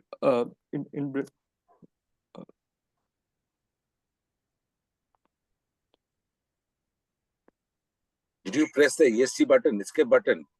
Go into the full slide mode. This is so on breast examination, bilateral breasts are symmetrical and normal in shape. Nipple normal in position, shape, size, no cracks or fissure, no retraction, discharge or ulcer in the nipple. Areola is normal in size, no retraction, crack, fissure, ulcer or eczema on discharge. Skin over the breast is no scar, engorged vein, pigmentation, redness or shininess, dimpling, retraction, puckering or pudgy orange is there. No evident swelling, ulcer over the breast or edema over arms. On palpation, normal temperature over all quadrants of breast. No tenderness or swelling over the breast. No lymph node is palpable. Hello. Class চলছে. Yes. You carry on. You carry on. You continue. Okay. In respiratory examination, bilateral normal vesicular breath sounds are heard and no added sounds are present. On CVS examination, clinically normal S1, S2 is heard and no murmurs are heard. On obstetrical abdominal examination, on inspection, the shape of the abdomen is uniformly enlarged, globular in shape.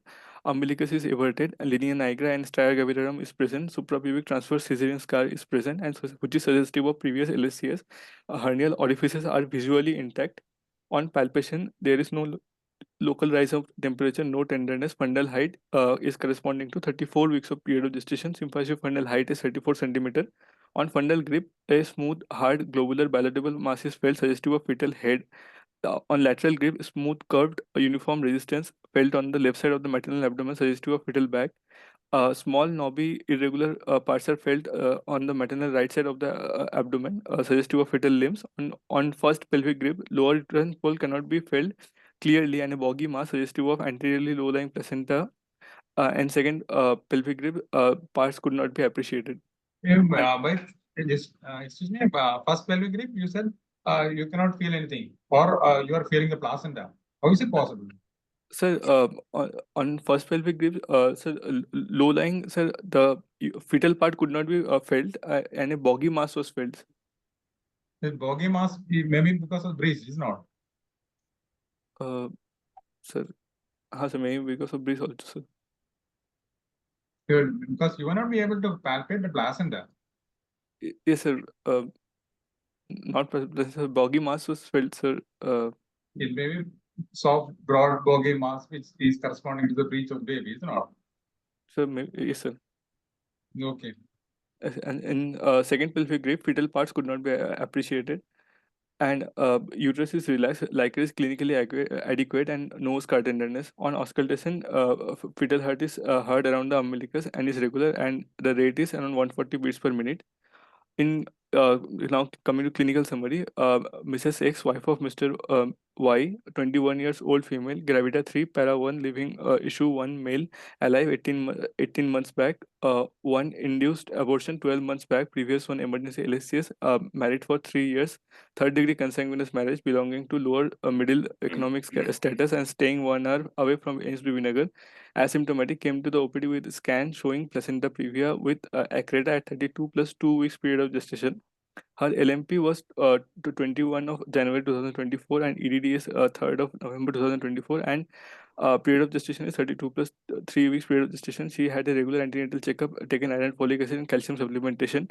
2 doses of tetanus tox were taken outside at 16 and 20 weeks of period of gestation. At 32 weeks of period of gestation, the patient had history of lower abdominal pain, for which she consulted outside hospital, for which she USG was done, followed by MRI showing placenta previa with focal bulge and thinning of myometrium, suggestive of placenta accreta. Decision for elective LSCS was taken, followed by hysterectomy was taken, and 2 doses of betamethasone was given. Followed by patient reviewed in the AIMS Bibinagar at 32 plus 3 weeks period of gestation for second opinion, and on reviewing MRI films, it was suggestive of complete placenta previa with accreta and admitted for further evaluation and management. 12 months back, in her second pregnancy, there is a history of induced abortion followed by suction evacuation. No medical comorbidities, as there is and there is history of laparoscopic cholecystectomy done 2 years ago without any significant family history. On examination, her height is 150 centimeter, weight is 45 kg, and BMI is 17.7 kg per meter square. And patient is not having any pallor, icterus, cyanosis, clubbing, and lymphadenopathy or pediledema with vitals pulse rate of 80 beats per minute and blood pressure of 110 by 70 millimeter of mercury, and no abnormality in her systemic examination, and her thyroid examination is normal. On obstetric examination, height of the fundus and symphysis fundal height is more than the period of gestation, and a single fetal longitudinal lie in breech presentation with adequate lighter, and uterus is relaxed with FSR of 140 beats per minute. My provisional diagnosis. Wait a minute. Before going to the provisional diagnosis, you go back 2 slides. Yes, clinical summary. Stay here. Now see, this is the most important slide because whenever the examiner comes and asks you, the first question usually is, what is your case? And then Like here you mentioned everything in detail in the previous slides. This is what you have to tell the examiner, because the case sheet has been taken away by the examiner. Okay. The case sheet is with the examiner, and now you need to say extempore, what is your case? That is the reason why the clinical summary is very, very important. I find the summary a bit long, and it's loaded or studied with data. So much of data can you remember when you're saying extempore? Very difficult. I'll give you an example. Paragravida is okay, and the LMP is 21/1/24, and EDT is 3/11/24. And what is the importance of maintaining all these things? When you've written everything in the sheet, you just mentioned that she's carrying 32 plus 3 weeks of gestation. That's all. Whenever you say that the EDT is so, LMP is so, examiner starts calculating in his mind that what is the period of gestation. Instead of making him forcefully doing the calculation, do the calculation and present it to him, because this is the summary. Every detail you have written in your sheet, he is going through that meticulously. When as you are saying a summary, he is going through that data and matching or tallying with this. So I think you should be more, practicing summary writing, because this is the most important part that need to say when the examiner asks you, yes, beta, what is your case? They need to tell the summary, and then the examiner will ask you point by point. If any point of doubt is there, then he will ask. That's how the crossing proceeds. Okay. So I think you make it, but too much of data is not good, because you cannot yourself remember this. While saying this in front of the examiner, then you'll be groping in the darkness, and then we lose data, and then exam में लोग अपना नाम भूल जाते हैं, है ना? So इतना data remember करना, it's not very easy task. Okay, go to the next slide. So I just give you examples. Write only the salient points. Yes, it's a referred case from another institute with a history of so and so, but you should also highlight the important negative points, like the patient has no symptom of bleeding or spotting, etc. This is a very important point in summary. So whenever you say summary, that should clearly depict the picture of the case, and that is the presentation skill that is wanted from you, examiner. Okay. I think you can make it shorter, and you can make it more without the data. Yes, sir. Next slide. Yes. In general examination, so much of data, is it necessary? Height is so and so, weight is so and so, BMI is so and so. You have written all these things. It's very difficult to remember the patient's height, weight, BMI, exact level of blood pressure, etc., etc. Mention the salient points only. Okay. Okay, sir. Sir, and my provisional diagnosis is 21 years old female. Don't say female. It's always will be female, isn't it? 21 years old. G3 P1 L1 A1. Previous one LSCS at 32 plus 3 weeks of period of gestation. With breech, with complete placenta previa, with placenta ectasia, not in labor. See, you cannot say this diagnosis of complete placenta previa or placenta ectasia not in labor without that ultrasound finding, isn't it? Yes, sir. You can simply say placenta previa, isn't it? You can say placenta previa because the ultrasound has suggested that. But usually, the clinical diagnosis or provisional diagnosis we do on the basis of history and general examination, not ultrasound.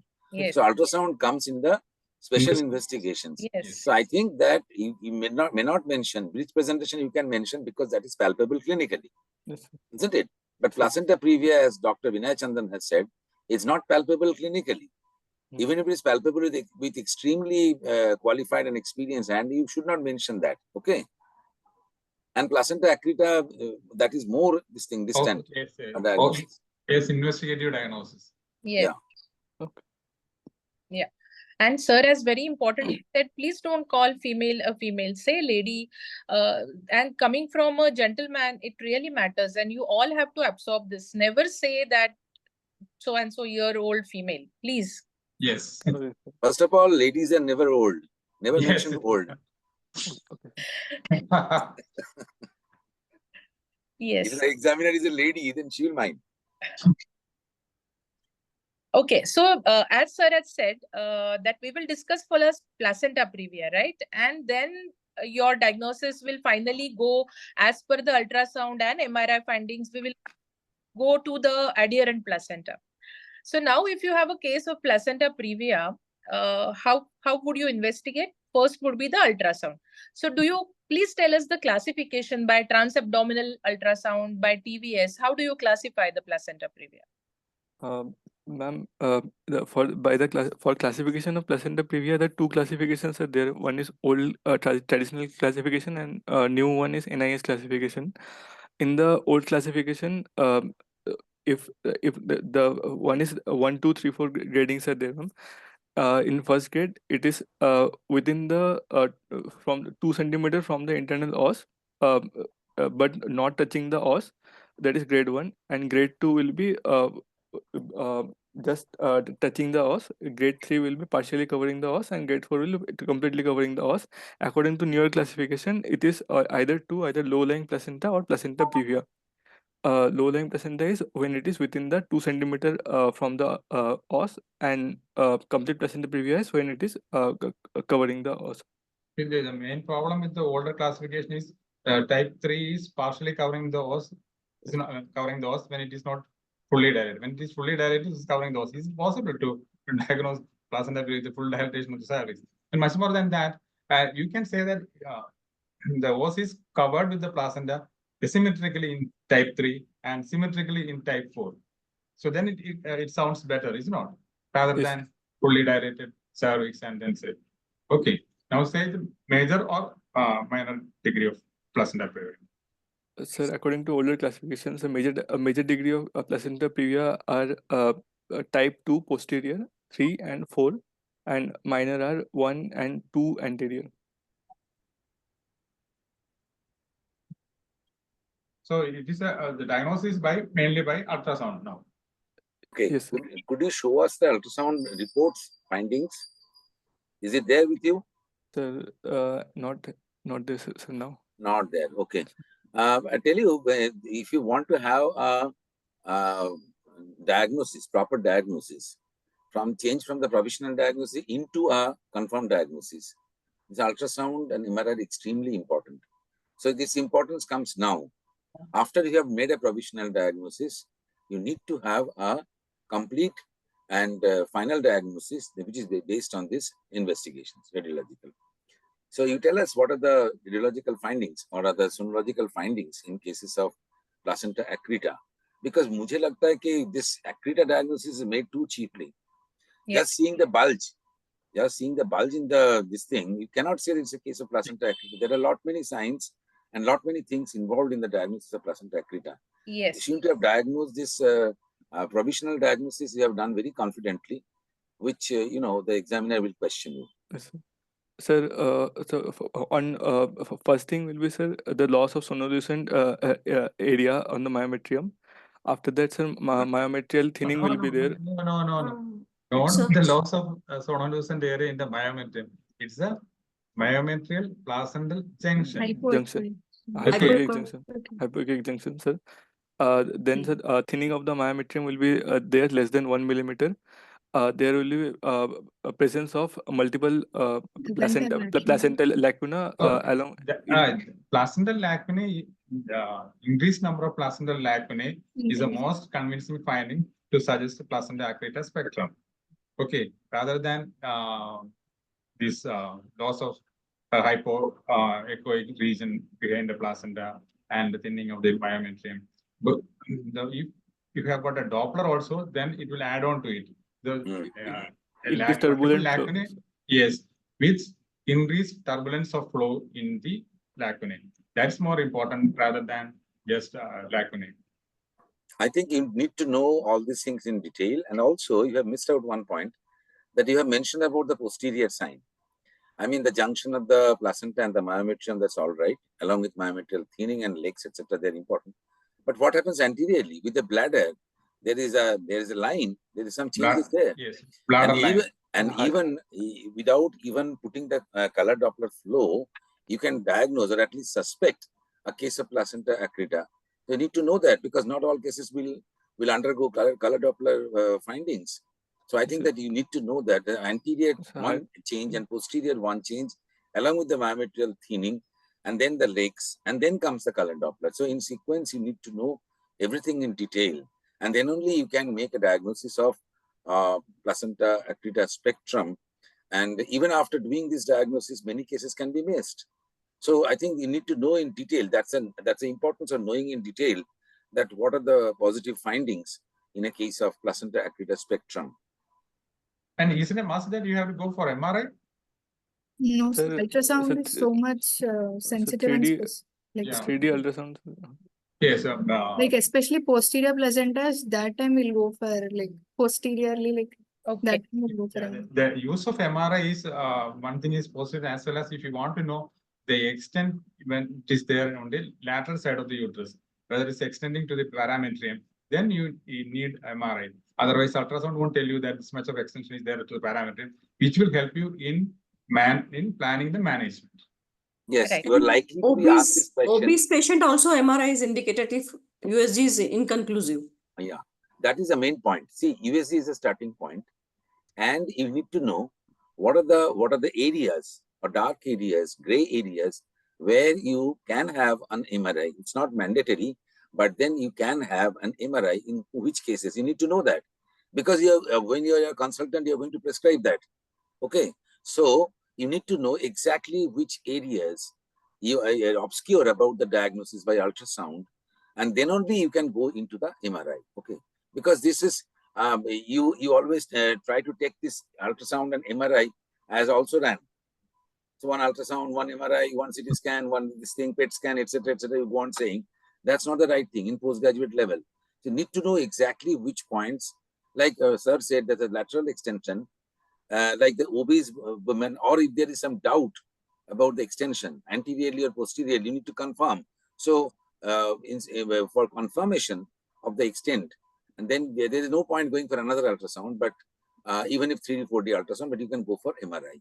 So that you need to know that, because the examiner are likely to ask you. Right. As we are discussing sonography, so as madam has rightly said, obesity is one hindrance. I'm not asking you about adherent placenta, but in placenta previa, how should be the bladder when we are scanning? Sir, ma'am, it should be moderate. 200 to 300 ml filled. So it should be partially filled. Partially. Why, what happens if the bladder is over distended? Ma'am, we'll be not delineating the lower uterine segment. Why you won't be able to delineate the lower uterine segment if the bladder is distended? In fact, it is better. In fact, it is better delineated. Yeah, it's better delineated. But what happens? There is approximation of the posterior and anterior segment, and then the placenta may look like completely covering because of that approximation. So you don't need the bladder. The over distended bladder pushes on the lower segment, and that is why it falsely appears as placenta previa, right? Okay. In case like there would be some focal myometrial contractions and you misinterpret as placenta previa, how do you manage it? How will you rule out that it's the focal myometrial contraction and not placenta previa? Just wait for some time and do the scan. And after 30 minutes or so, you can try the scan after maybe emptying the bladder partially. You again see it, that focal myometrial contraction will vanish and you will clearly see the placenta.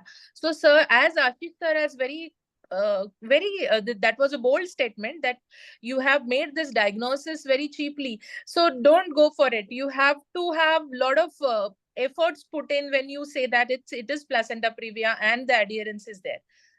And you have now seen that it is the adherent placenta, adherent spectrum, but how far is the adherence you want to know that also, isn't it? Yes, so how would you confirm it that it is not percreta? Ma'am, loss of uterine bladder interface will be there. Okay, and there it might loss of interface, right? Any other sign that the bladder is also completely inverted? Because as you are planning an elective surgery for this patient, this also becomes very important, whether the urosurgeon needs to be there in the theater or not. So you have to see the extent of invasion. yes, So anything else which tells you that Even vessels, utrovesical vessels, like Ma'am, feeders.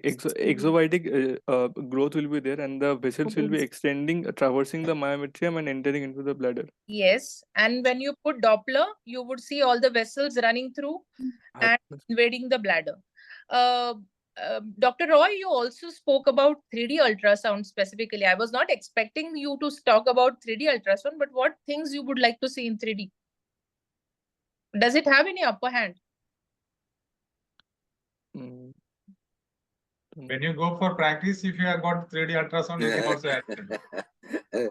No idea. I think most of the cases, situations, it so happens that the student answers the question without having any idea about that. That's the main problem in examination, you see. And the examiner is waiting for those opportunities that I will catch hold of. As I said in my presentation, that they are very analytical, very skeptical, and they have a featureless face. When you say 3D ultrasound, after looking at the examiner's face, you won't be able to identify whether you have made a wrong statement or a right statement. So the uncertainty of examination increases. That is why you need to be very specific. Remember, postgraduate examination is all about you being a consultant, you taking a decision, you taking charge, not your boss. And in undergraduate, exactly the opposite things happen.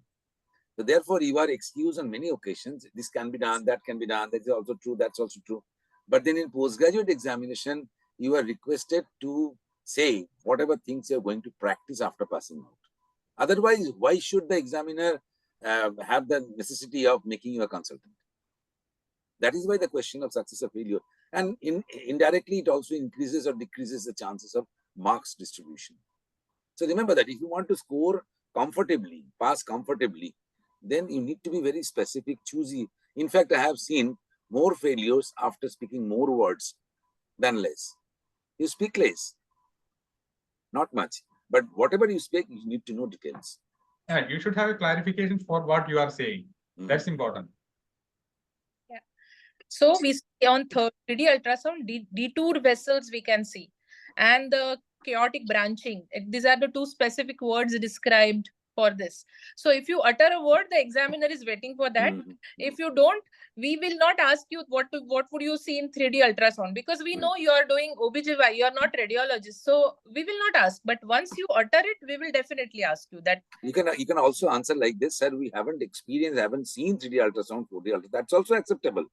Examiner will understand that, they will appreciate that, isn't it? Honesty always matters.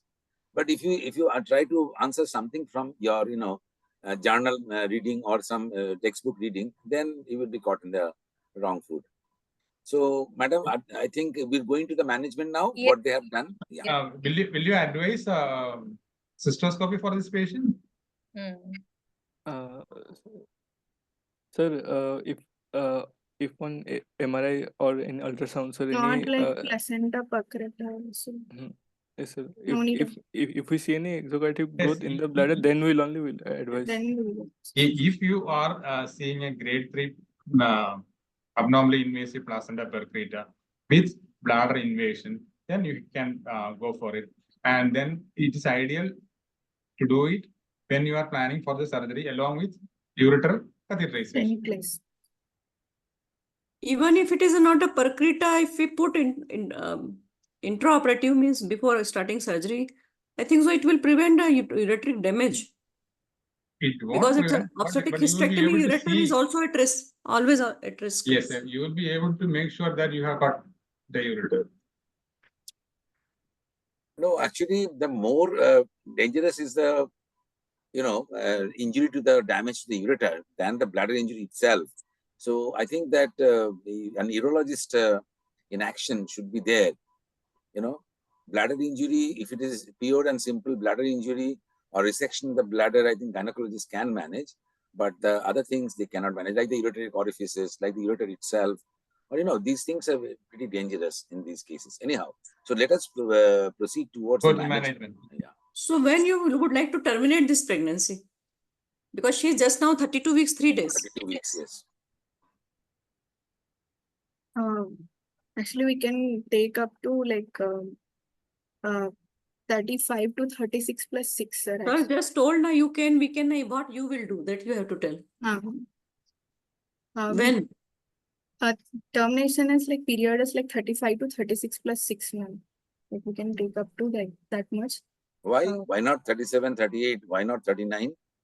After that, like there are many studies like telling that after 34 weeks, like bleeding chances are more. Like so again, we have to like take for emergency and all, like blood massive hemorrhage, this and all. So why like and also like after 34 weeks, like lung maturity will come, baby lung maturity will come. Actually, so it's a factual observation from data that the relative chances of bleeding, this patient hasn't bled till date, a drop also, but then the chances increase after 35 weeks of pregnancy.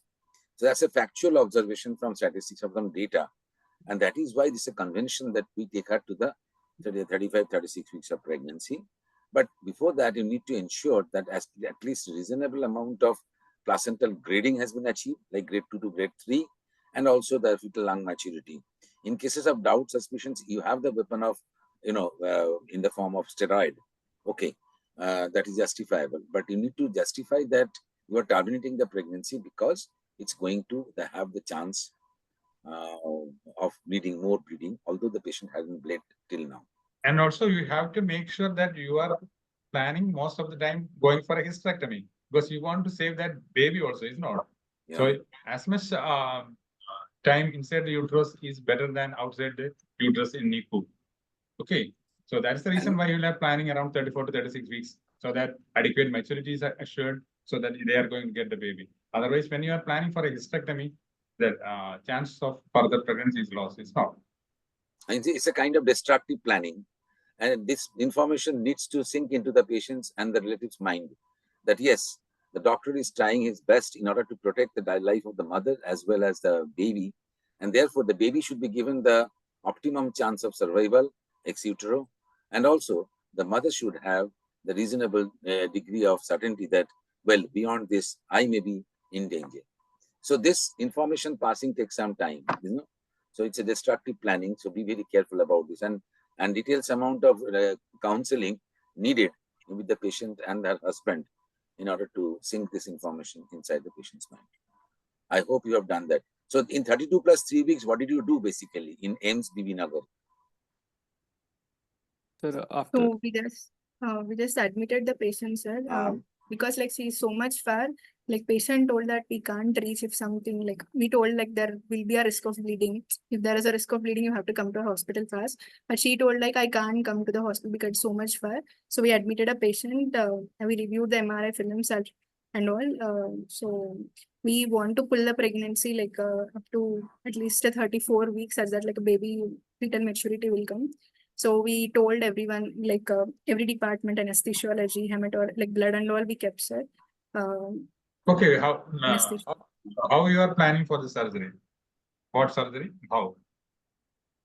sir, So already like she was steroid covered, sir. So No, that's all done.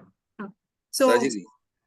planning for surgery is like cesarean, like after electively we'll plan, sir, cesarean section followed by cesarean hysterectomy. Like Fine. You went for classical or that's what this sir is asking. So what about the abdominal wall incision? So vertical incision was given. Is like Vertical incision was given. Vertical where? Vertical, other one is for transfer. No. For this patient. For this patient, yeah, infraumbilical vertical incision was given midline. Was given means is the surgery done already? Yes. No. Done. Okay. Done. Okay. So, okay, go on. Vertical incision was taken, then Followed by then we just after that opening we just localized the like perioperative localization, like placental localization. We just saw. How it was done? We didn't like normally like extent and all we saw, sir. What? Extent we saw, sir. Like it was like up to it like upper segment. It is involving somewhat like anteriorly upper segment. Like with lower and upper segment, it was involving. So we took a classical vertical incision on the upper segment. So you went for a classical section. Okay. Yes, sir. Even on uterus, we took the incision of vertical incision. No, but before that, you have to dissect the bladder, na? No, they are going for classical, no? Classical, no? No, Why but should? for hysterectomy also, sir, we need to resect bladder. No, never do that. Because if the patient is having a placenta accreta spectrum with the bladder invasion, if you go for a bladder dissection, then you Then have during hysterectomy, it will not interfere. Oh, later on, because now if you do that, it you will have to take out cause the baby profuse and then we'll bleeding. see. Because it will cause profuse bleeding. It will be done later on. Okay. Now, you said that the same bulge that you have been describing since history, what happened to that bulge on opening the abdomen? Sir, on opening the abdomen, sir, in the previous cesarean scar, the bulge was there. Bulge was there, sir. So you should have described it, that at the bulge with large vessels running through, classically scary looking, all those big vessels you can see when you open, isn't it? Was it so? And They that have also has they have described the bulge in detail. Yeah. And But after inside opening, they have stopped description about the bulge. That bulge is very important now. You know, based on which bulge you have diagnosed the case of placenta accreta, and you have forgotten all about the bulge. Was that the bulge? So bulge was there, sir. On the previous cesarean scar, and vessels are also, tortuous vessels are also there, but it was not it was not breaching the serosa, sir. It's not breaching the serosa. Okay, then you did a classical cesarean section. Then what? Took out the baby, and then what did you do? Sir, after that, sir, the placenta didn't show any signs of separation, so we did cesarean hysterectomy. They didn't try to separate the placenta. What will the umbilical cord? You have to tell, no? After cutting the umbilical cord, the placenta they kept inside. They sutured the incision on the uterus, and then they started with cesarean hysterectomy. Then you went in for a total hysterectomy or subtotal hysterectomy? How many pints of blood you have to give? Sir, total hysterectomy. Sir, two pints of pure. Only 2 pints. 2 pints are only needed. 2 pints only needed. So anterior placenta or posterior placenta? It was anterior, no? Anterior, sir. Anterior. Okay. So what was the condition when you were dealing with the lower part of the uterus? I mean, hysterectomy clamps. How did you go? Now the question, Nalini Sharma, will come. Now the bladder will have to be made free, and by making the bladder free and pushing it down, you are pushing away the uterus also laterally, isn't it? So I think that now you should focus more on the amount of vascular ramifications over the bladder and their dissection. Did they go for that, or the placenta ended where? I mean, if the placenta ended just above the bladder, then you can put a clamp above that, just not to touch the placenta. But if it is bladder is involved and or rather likely to be involved, they need to push down the bladder. So it all depends on what scenario you get there. Most of the time, even when we are saying that you have to go for a total hysterectomy, if you can get below the placenta, that's enough. Yeah, that's There's right. no need. That's right. And the placenta you must avoid at any, even putting the clamps. You cannot place upon the places where the placenta is there. So that is why these are the precautions that you need to take. If you see that the placenta, that's why the exact location of the placenta is so very important. If you see that the placenta is finished there, you put a clamp below that, the finish of the operation. The total hysterectomy is not necessary there. But if you see that the placenta end is not visible, or rather not palpable, then you need to go down after pushing the bladder. And that's a more arduous task. Yes. And try to sum up in 5 minutes. Yeah. Yes, Not even 5 minutes. Yes. We'll give 3 minutes. What are the methods by which you can control the bleeding?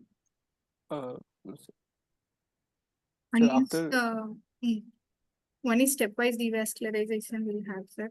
Apart from that, actually, what we are using is you are using aortic clamp, which is just above the bifurcation of the common iliac.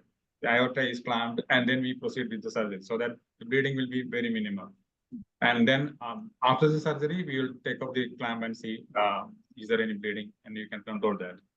By that, we can most of the time we may not even need any blood transfusion, or at the most 1 pint. Previously, we used to have 10 to 12 pints of blood with severe arterial and bladder invaded placenta accreta spectrum. And the main problem when you are planning for cesarean hysterectomy, make sure that the patient is put on modified lithotomy position, not the supine position, so that one can sit, stand in between the legs, and you can visualize the bleeding from the vagina during surgery itself. And also you can pack the vagina so that it will be pulled up, so that when it is fully effaced also, especially in labor patients with this. I think we will have to conclude here because we have another session after this. Okay, thank you. So Dr. Vinay Chandran, Dr. Nalini, and Dr. Vaishali. Dr. Vaishali. yeah, Dr. Vaishali. Yes. Thank you very much for taking sir. part in a nice discussion. And I think there are a lot of things we discussed in placenta activa spectrum, of course, but then we cannot do justice. But this is just a stimulus for the students to go back and study. And now you understand what are the points on which you need to focus your study on. Like, for instance, in a case of placenta activa spectrum, to make a diagnosis, investigations and how to, get out of a positive diagnosis or a final diagnosis, and then the management. Thank you very much, everyone. Actually, Thank you, sir, sir. we Thank actually you. in one day you cannot have everything Ah. on that topic. No, Such a wide topic, and therefore we are doing it repeatedly, so that correct. at least few points are highlighted every time, Hmm. and we can revisit this condition every time with new perspective, with new faculty, so that we know different aspects of the management. That is the purpose, Correct. and it is a very wide topic. So thank you all, and I do hope that you will continue to provide your cooperation with ICOG in future also. Thank you very much, and try to motivate your students to be there every month uh, to take benefit from all these programs and all these sessions with whatever we are doing in a small efforts, right? So thank you very much, all our expert faculty, teachers. Thank you, sir. Thank you, Thank Dr. you Vinay Chandran, Dr. Vaishali, and Dr. Vinay Chandran, I Dr. Vinay I Chandran. could not see Vinay Chandran and Dr. Vinay. Nalini, madam. Yeah. So thank you very much, sir. Thank you, And sir. Thank now, you, sir. Thank you now, for the opportunity. now, Thank you. and the students have done a good job. Yes. Yeah. And I Thank you, sir. just request them that they should put some more efforts and try to be the master of the subject for obs and gynae. And this is just a motivation we have given you, and try to learn and develop your skills also, right? So with this, we now invite Dr. Shashilata Kabra for our session on skill enhancement techniques, or for the skill-based learning, which is the now focus of NMC. NMC and competency-based learning, where we have to enrich the student, and we have to see that they have some skills at the end of their training. So today we will be having this program on internal iliac ligation. Earlier we have done hysterectomy, abdominal hysterectomy, and the vaginal hysterectomy. Then we have learned the steps of myomectomy also, and we will see how we are, or we will do few such type of session in future also. And today we will learn about internal iliac ligation. It is a very common problem, and it goes well with placenta acquita spectrum. It is a need in this situation. So we should all be having the details of this technique and how to do internal iliac ligation. It is a life-saving procedure in many conditions, and not in obstetric, and in gynae also, in gynae surgery also, it is very important. And so it is important to understand the anatomy and the technique and all the tips and tricks while performing the technique, so that you do not land up in the complications. So I think Dr. Ashish sir, we hear Dr. Shashilata Kabra now, and let's see. Yes. Yes, sir. So we invite Dr. Shashilata Kabra.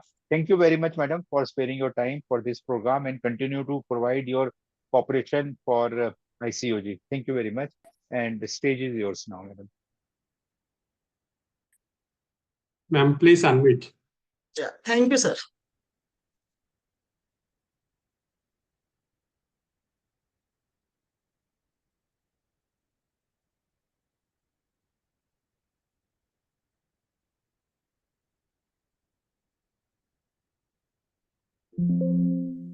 Thank you so much. Dr. Ashok sir, Dr. Hafizur Rahman sir, Dr. Ashish sir, for giving me this opportunity. As Ashok sir has already said that internal iliac artery ligation is a life-saving operation. So I reiterate the fact that every obstetrician must learn this life-saving procedure. So we are going back to our anatomy classes of first year. This is the biggest vessel of our body, biggest artery, abdominal aorta, divides at the level of L4 and L5 into two common iliac arteries.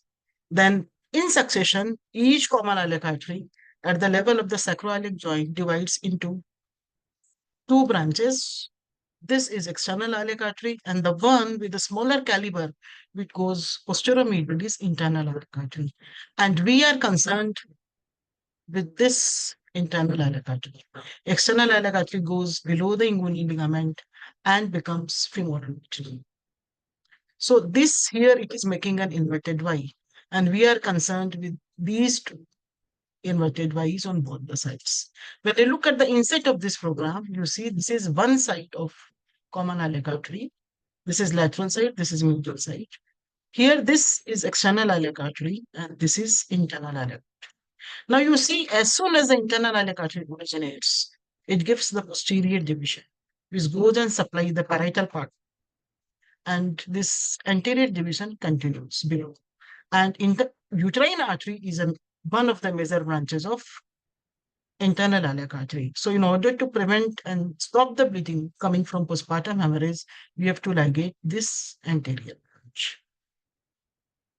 So as I has said that not only in obstetrics, but also in gynae, it is very important. I remember one case, a patient had a vaginal hysterectomy outside in one smaller center, and that patient we received in our casualty in shock.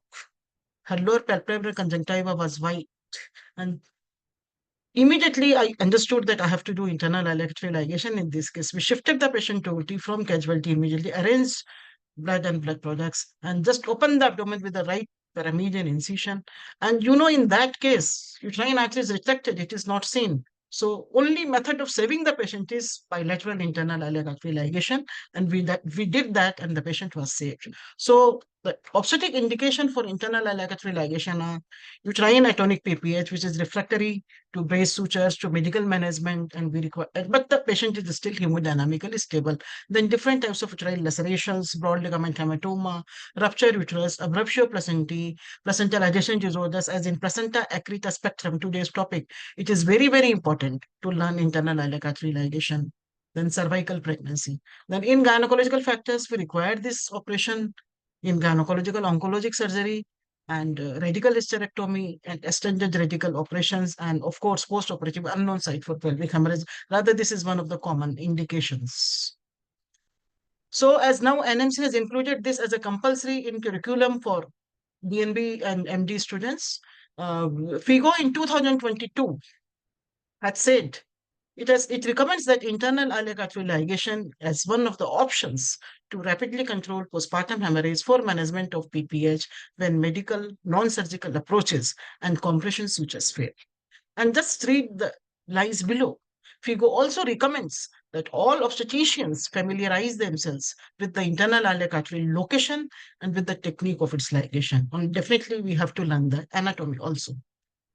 So this is the picture of collateral circulations.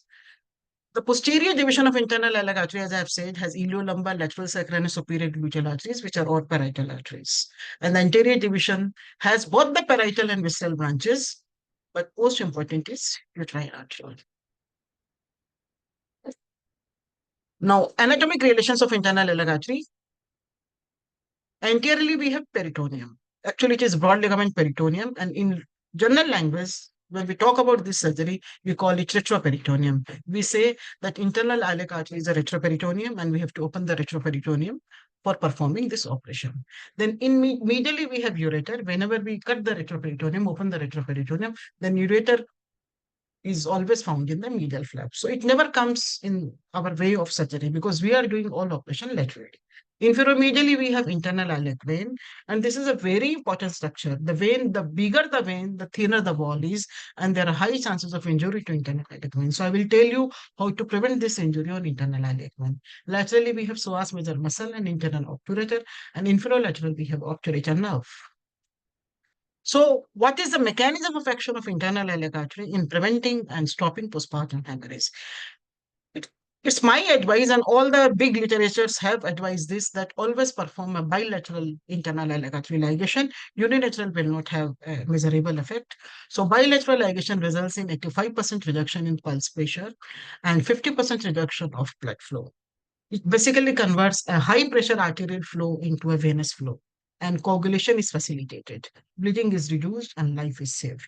It is technically difficult initially, but the learning curve is not as in laparoscopic surgery. One can learn it quickly.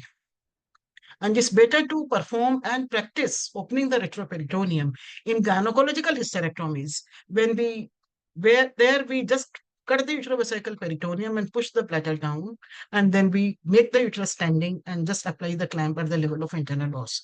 Tilling says that routinely in abdominal hysterectomy, you open the retroperitoneum, see the ureter, and then you apply clamp for uterine artery. So I request everyone to make this change in abdominal hysterectomy and open the retroperitoneum routinely. And Tilling also says that on opening, those surgeons who are expert can open it retroperitoneum in 20 to 30 seconds. It will be possible with you also in due course of time. So before going towards learning the operation, we must know these two instruments. This is called mixture forceps or right angle forceps. Its tip is rounded, not sharp, and this is the most important instrument one should have. I use this instrument for dissection also and for ligation. And this is either vicryl or silk.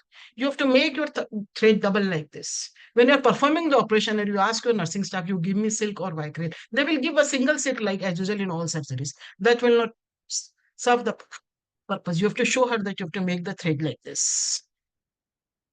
Now, how to open the retroperitoneum? So we have two approaches, posterior approach and anterior approach.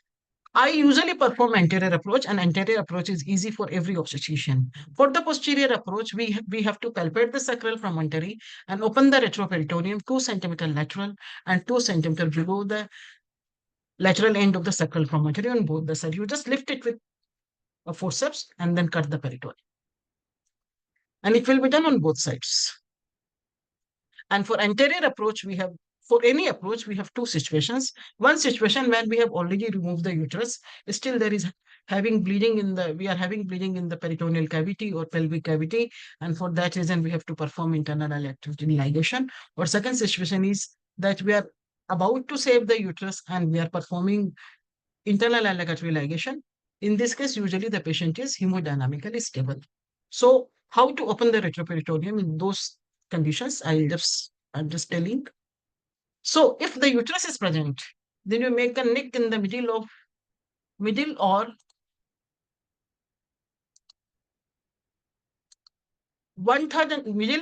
at the junction of 1/3 or 2/3 of round ligament, and keep cutting the anterior fold of the broad ligament. Your direction will be towards the lateral pelvic wall. And who will guide you? It should be parallel to the infundibular pelvic ligament. So this is a guide. And for anterior approach, if the patient already had hysterectomy, then you make a nick in the peritoneum covering the ligated end of the round ligament and dissect parallel to the infundibular pelvic ligament. I will show you a video of this procedure.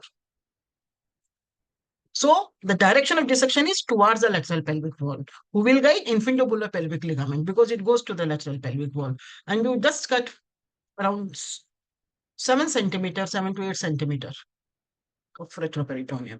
This picture I made myself after giving inputs of my thoughts, that once you open the retroperitoneum, then what will you find? Loose areolar tissue. So when we open the retroperitoneum, there is a scissor is in our hand all the time. So please put the scissor, put all sharp instruments away, and only with 2 fingers, you separate the loose areolar tissue. So that's why I made this figure, that no instruments in hand during this procedure. When you are separating the loose areolar tissue, please do not keep any instrument in your hands. This will be a safeguard, otherwise you will end on puncturing any of the great vessels. Now step 3. Now step 3, you have to recognize the inverted Y. If you don't recognize inverted Y, you cannot proceed further. So this is the inverted Y. You can see very well. I have to recognize this inverted Y. And this is a lateral structure is external iliac artery, medial structure is internal iliac artery. Now we have to confirm these vessels. So step 4 is confirm the external iliac artery by causing a change in the femoral pulse. When you press the external iliac artery and at the same time you palpate the femoral, the pulse will go. When you release the pressure, the femoral pulse will come back, because femoral artery is a continuation of external iliac artery. But we will not find any such change when we press the internal iliac artery. So we will not find any change in femoral pulse by pressing or releasing pressure on internal iliac artery. So it is doubly confirmed. First we confirmed external iliac artery and then we come to internal iliac artery. Usually internal iliac artery is a posteromedial structure. Now step 4.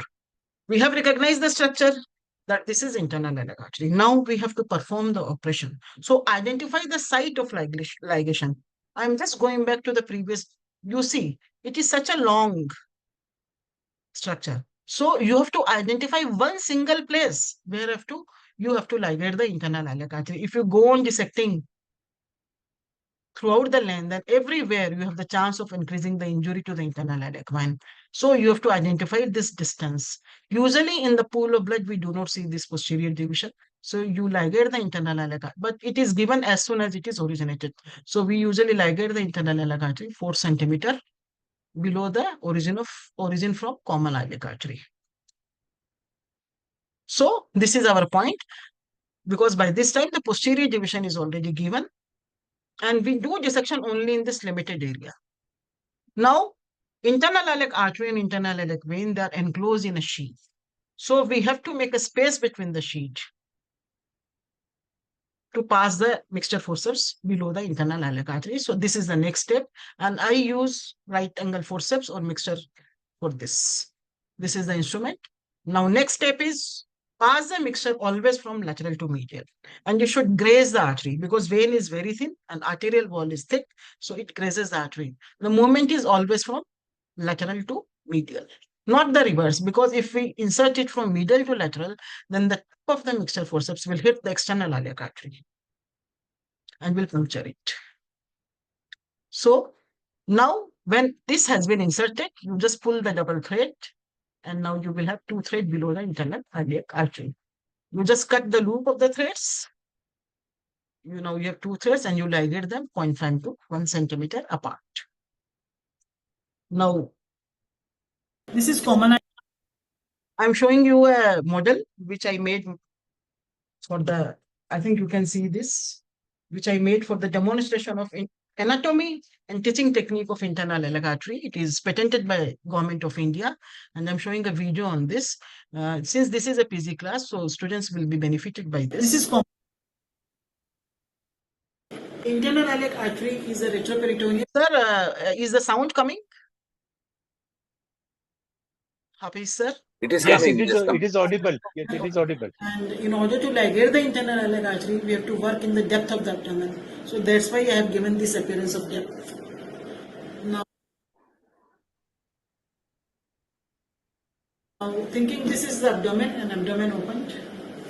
Now we are inside the abdomen. So in order to ligate the anterior division of internal iliac artery, we have to open the retroperitoneum. So after pushing the uterus anteriorly, we look at the retroperitoneum and we have to open the retroperitoneum. Now there are 2 methods of opening the retroperitoneum.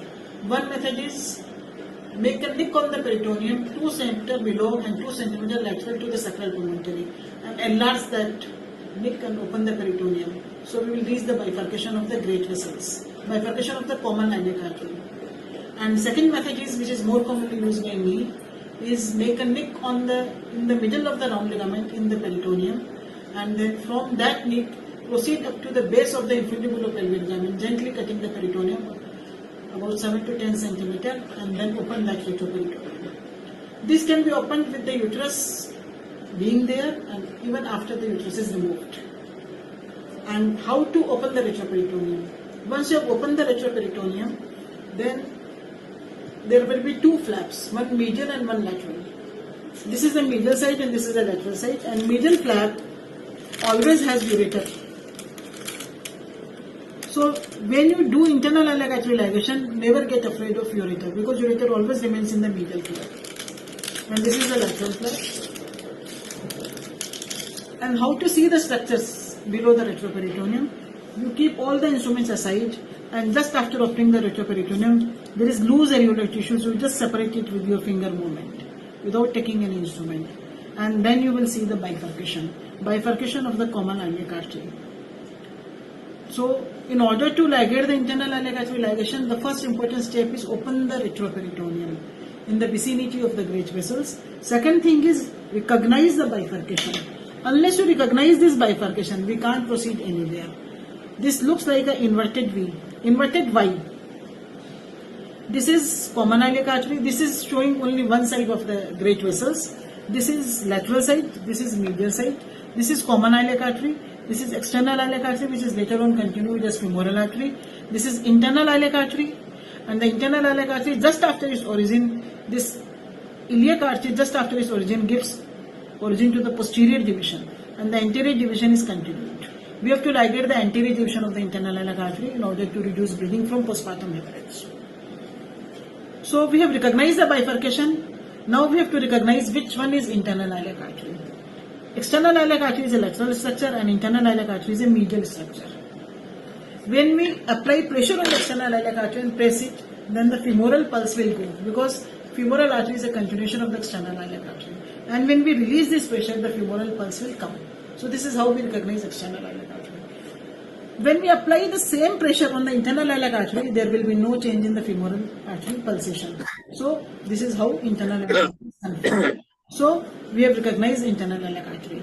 Now our next thing we have to do is we have to recognize the site where the artery needs to be ligated.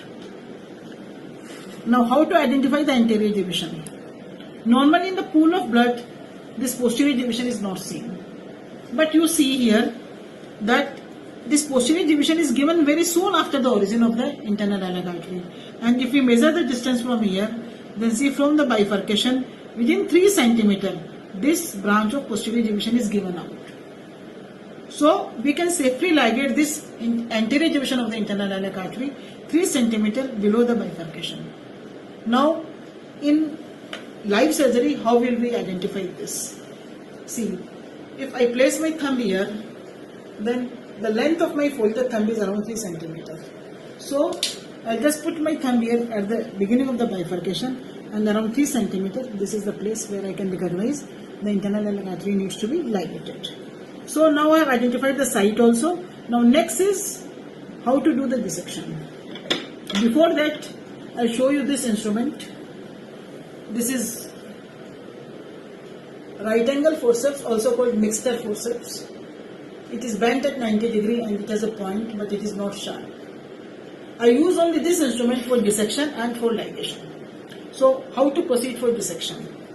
See, there is a sheath-like structure. I've used my kitchen cling film to give the appearance of the sheath. It covers all the vascular bundles. Like this is internal iliac vein, this is internal iliac artery, this is internal iliac vein. They are enclosed in a sheath. So in order to ligate the internal iliac artery, we have to remove the part of the sheath. Now I do not remove the sheath along the whole length of the internal iliac artery. I remove the sheath only at the place where I need to ligate the internal iliac artery. And look at the movement. Here I am separating the sheath because this is my proposed site of ligation, and my movement will be like this, parallel to the sheath. Never do like this because it will end up injuring the internal iliac vein below, and that will be a massive bleeding. So I am separating it like this. This is my proposed site of ligation. So I am separating it like this. Now I have separated this. Now next step is I have to pass a silk thread. I use number 1 silk below the artery. And one very important thing is that when we have to pass the right angle forces from lateral to medial on both the sides. If I pass from medial to lateral, then again there are chances of injuring the internal iliac vein. So this movement will always be from lateral to medial. And one more important thing, the wall of the artery is thick and the wall of the vessel is very thin. So when I pass this, then I will graze through the lower surface of the artery.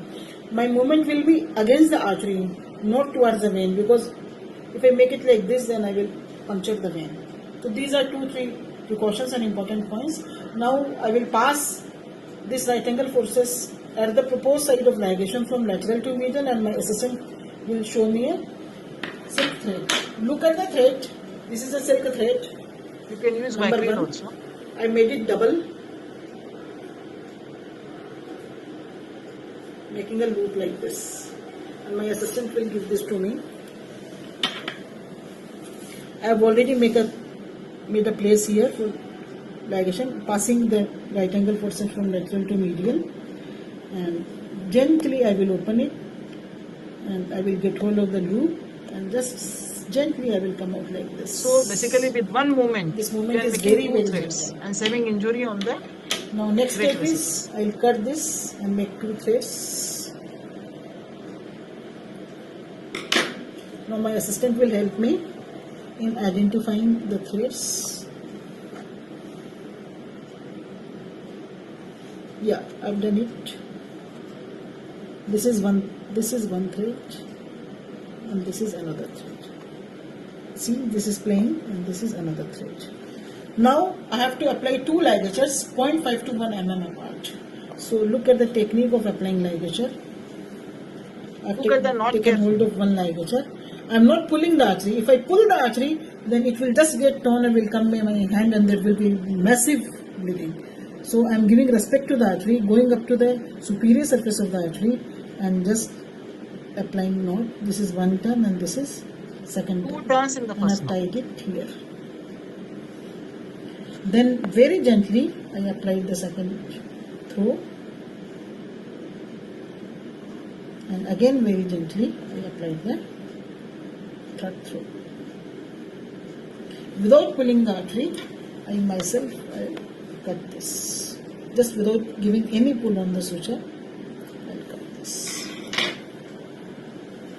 Now taking the second thread, this is 0.5 to 1 mm away. I made 1 turn and 2 turn. This is a square knot. And I Make the applied knot this square suture and here. place it on superior surface. Again, I am not pulling the artery. I am going up to the superior surface of the artery. Then second throw and then third throw. Without pulling the artery, very gently, keeping the thread little loose, and just getting this. Internal. So the most important safeguard is this right angle clamp is to be inserted from lateral to medial side below the internal iliac artery, not like this. You see here, it is hitting the external iliac. So now I'm discussing one case. She was 26-year-old primary gravida with full-term pregnancy, booked initially in one facility. Then she had ANC at Anganwadi Center. She had labor pain on 23rd November and rushed to 3rd hospital at night. She went into obstructed labor, taken to another hospital, 4th private hospital, and undergone emergency cesarean section for 2nd stage arrest under spinal anesthesia at 8 a.m.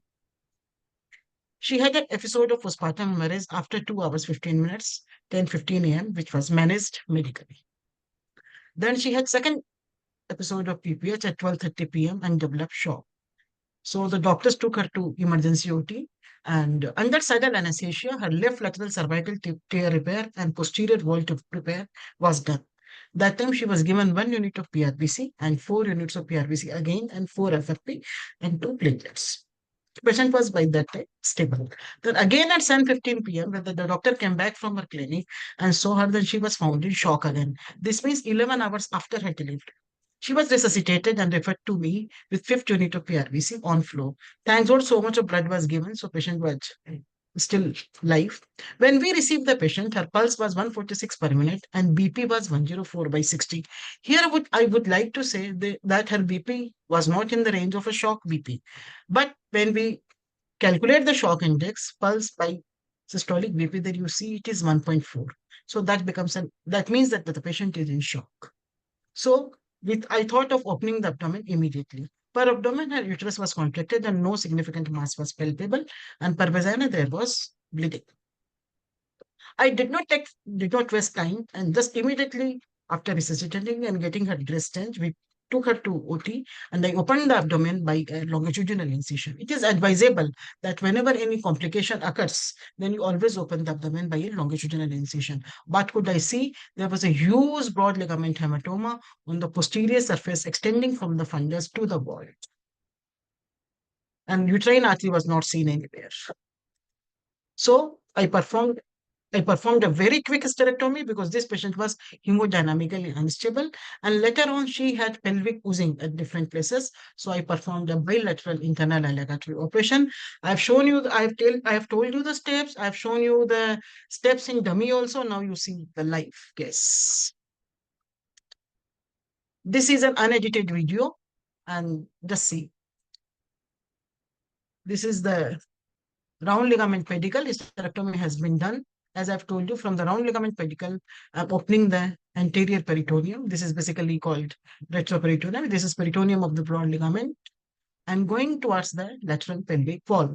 At the same time, I'm taking care that no structure below is injured.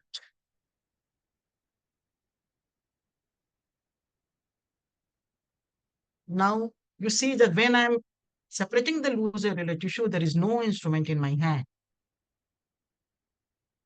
I can see this is ureter in the medial flap. This is internal iliac artery. The other one is external iliac artery. You can see little bit of inverted pipe, but I will confirm it more and more. You can see the ureter very nicely. This is the ureter in the medial flap. Common iliac artery, external iliac artery, internal iliac artery, ureter.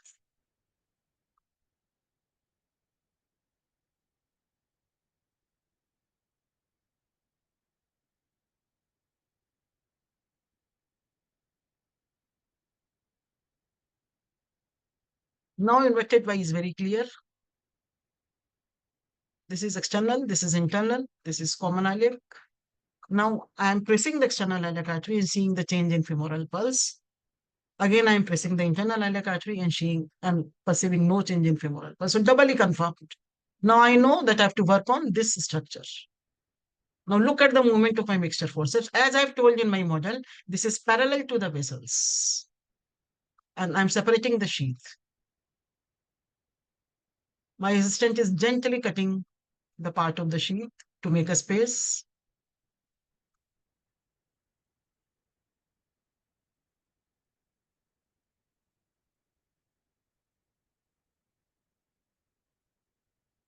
I'm saving the internal, the blue structure, which is seen from behind is internal iliac vein.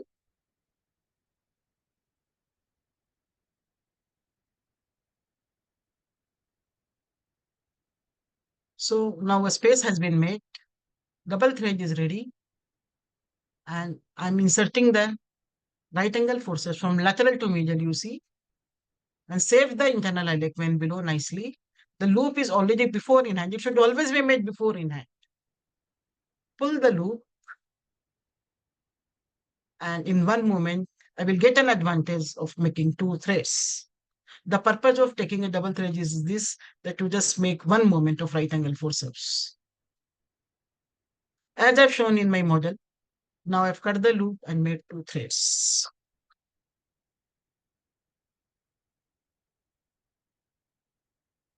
Now very gently, you have to be gentle every time. Very gently, I'm separating the thread to understand the pliability and continuity of threads. You never get excited that you pass the right angle forceps below the internal iliac artery and have done a big job. Keep your utmost level of patience. Keep your brain as cool as ice. So just see, there should be 2 turns in the first knot. Bend your back, bend your head, go on the superior surface of the artery, salute the artery that you are the biggest vessel of the body. Never pull the artery. If you pull the artery, catastrophe will occur. So I'm bending my head, going my head and bending my back, not pulling the artery. My fingers are going up to the artery. So first ligature has been You can see the gut nearby. You can see the first ligature also. I'll tell your assistant only to show the area where you are working. Now just see how I apply the second thread. Single turn, double turn, make the knot square, place the knot on the superior surface of the artery, 0.5 to 1 centimeter away from the first ligature. You can see a beautiful bulge between the two ligatures.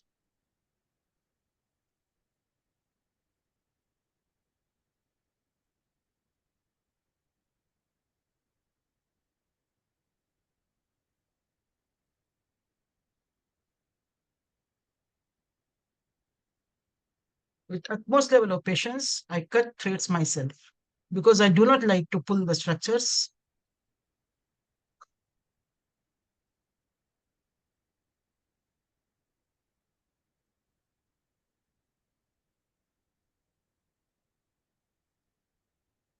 Now you see,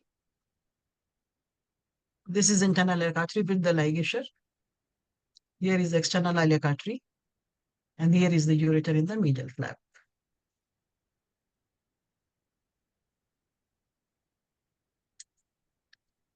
So I got an opportunity to perform more than 100 internal iliac artery ligations in my hospital where I am working since last 22 years. And these are the tips which I want to share with you all. Most of them are my own tips. So you open the retroperitoneum from line ligament to infundibulopelvic ligament for round ligament approach, and if you are going through posterior approach, then you open the retroperitoneum 2 cm below and 2 cm lateral to subchondral promontory. I've shown you this beautifully. Then this is a very important safeguard. Once you've opened the retroperitoneum, keep your instruments aside and only do finger dissection until you see the inverted Y. Then next is locate bifurcation. Then next is recognize internal iliac artery as medial structure, not causing any change in femoral pulse. Then your movement of mixture is always from lateral to medial, and careful knot tying in the cavity. I've shown you in the model also and in the live surgery also. And there should always be 2 turns in the first knot because it is a big lumen structure. You need to make a square knot and surgical knot. Then 2 ligatures should be 0.5 to 1 centimeter apart. We just only apply the ligature. We never cut this structure. Remember it. And last but not the least, always do bilateral because the chances of real laparotomy and morbidity increases when you do unilateral. So never perform unilateral. This is the patent certificate of my Dr. model. Shashi, Yeah. thank you very much. We just wind up. We are overshooting our time. Yeah. Sir, it is done. And yeah. Thank you so much. If you want to say something, you can wind up concluding remark, or we will close otherwise. Sir, thank you. But I just want to Ah. say that everyone has to learn this operation. Yes, This yes, is that is very required in important. obstetrics and gynecology. So thank you very much, Dr. Shashilata. We are all inspired by your all efforts and your contribution to the specialty.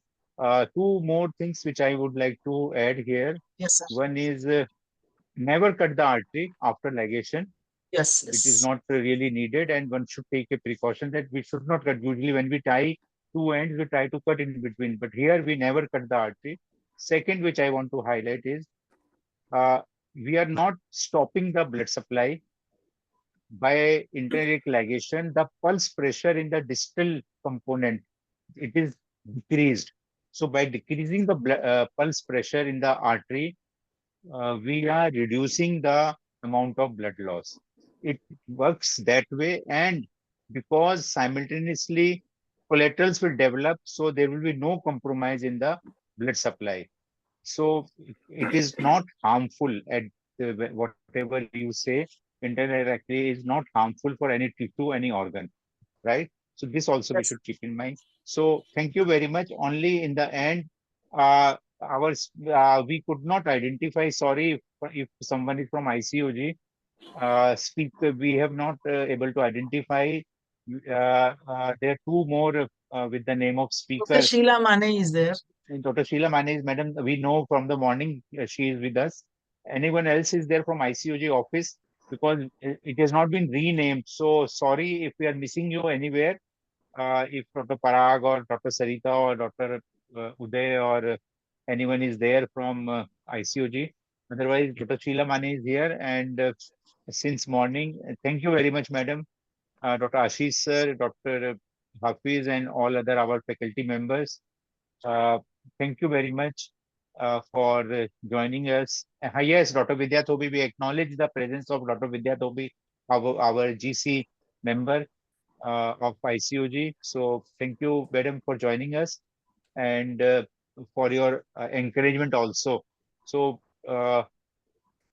before we end, let's say thank you to all, and thanks for cooperating and providing your support to the ICOG.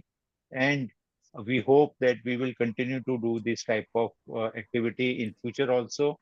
And just to remind you, the recording will be available on the ICOG website for all this program also, along with the previous ones. So, Dr. Ashish, if you want to conclude, and then we close it. Yes, thank you, Dr. Ashok Kumar, and thank you very much, Dr. Shashilata Kabra. And Dr. Ashok Kumar has mentioned this, how the interiliac artery works, and also you have mentioned in your slides. Just wanted to add one point, is that the arterial circulation, as you correctly said, is converted into venous circulation. And that way, there's a stasis in the circulation. And this stasis will promote the coagulation. That is the third mechanism which comes into play for stoppage of it reduces blood loss, reduces pulse pressure, and it also promotes coagulation. So with all these things, I think it works very well and is life-saving in many circumstances. Yes, sir. And we have seen the utility, practical utility of this procedure in many cases. Thank you so much. Thank you, sir. So we now close this. Our host can stop the recording, and thank you on your busy Sunday schedule for sparing valuable time for ICOG and for all of us. And I hope our students have benefited from today's discussion. Thank you, Hafiz, for all your efforts, and all our faculty. Dr. Vaishali is with us, and AIMS Bhivanagar faculty and students. Thank you very much. Thank you so much. Thank you, everyone. Thank you, sir. Thank you, everyone. Thank you.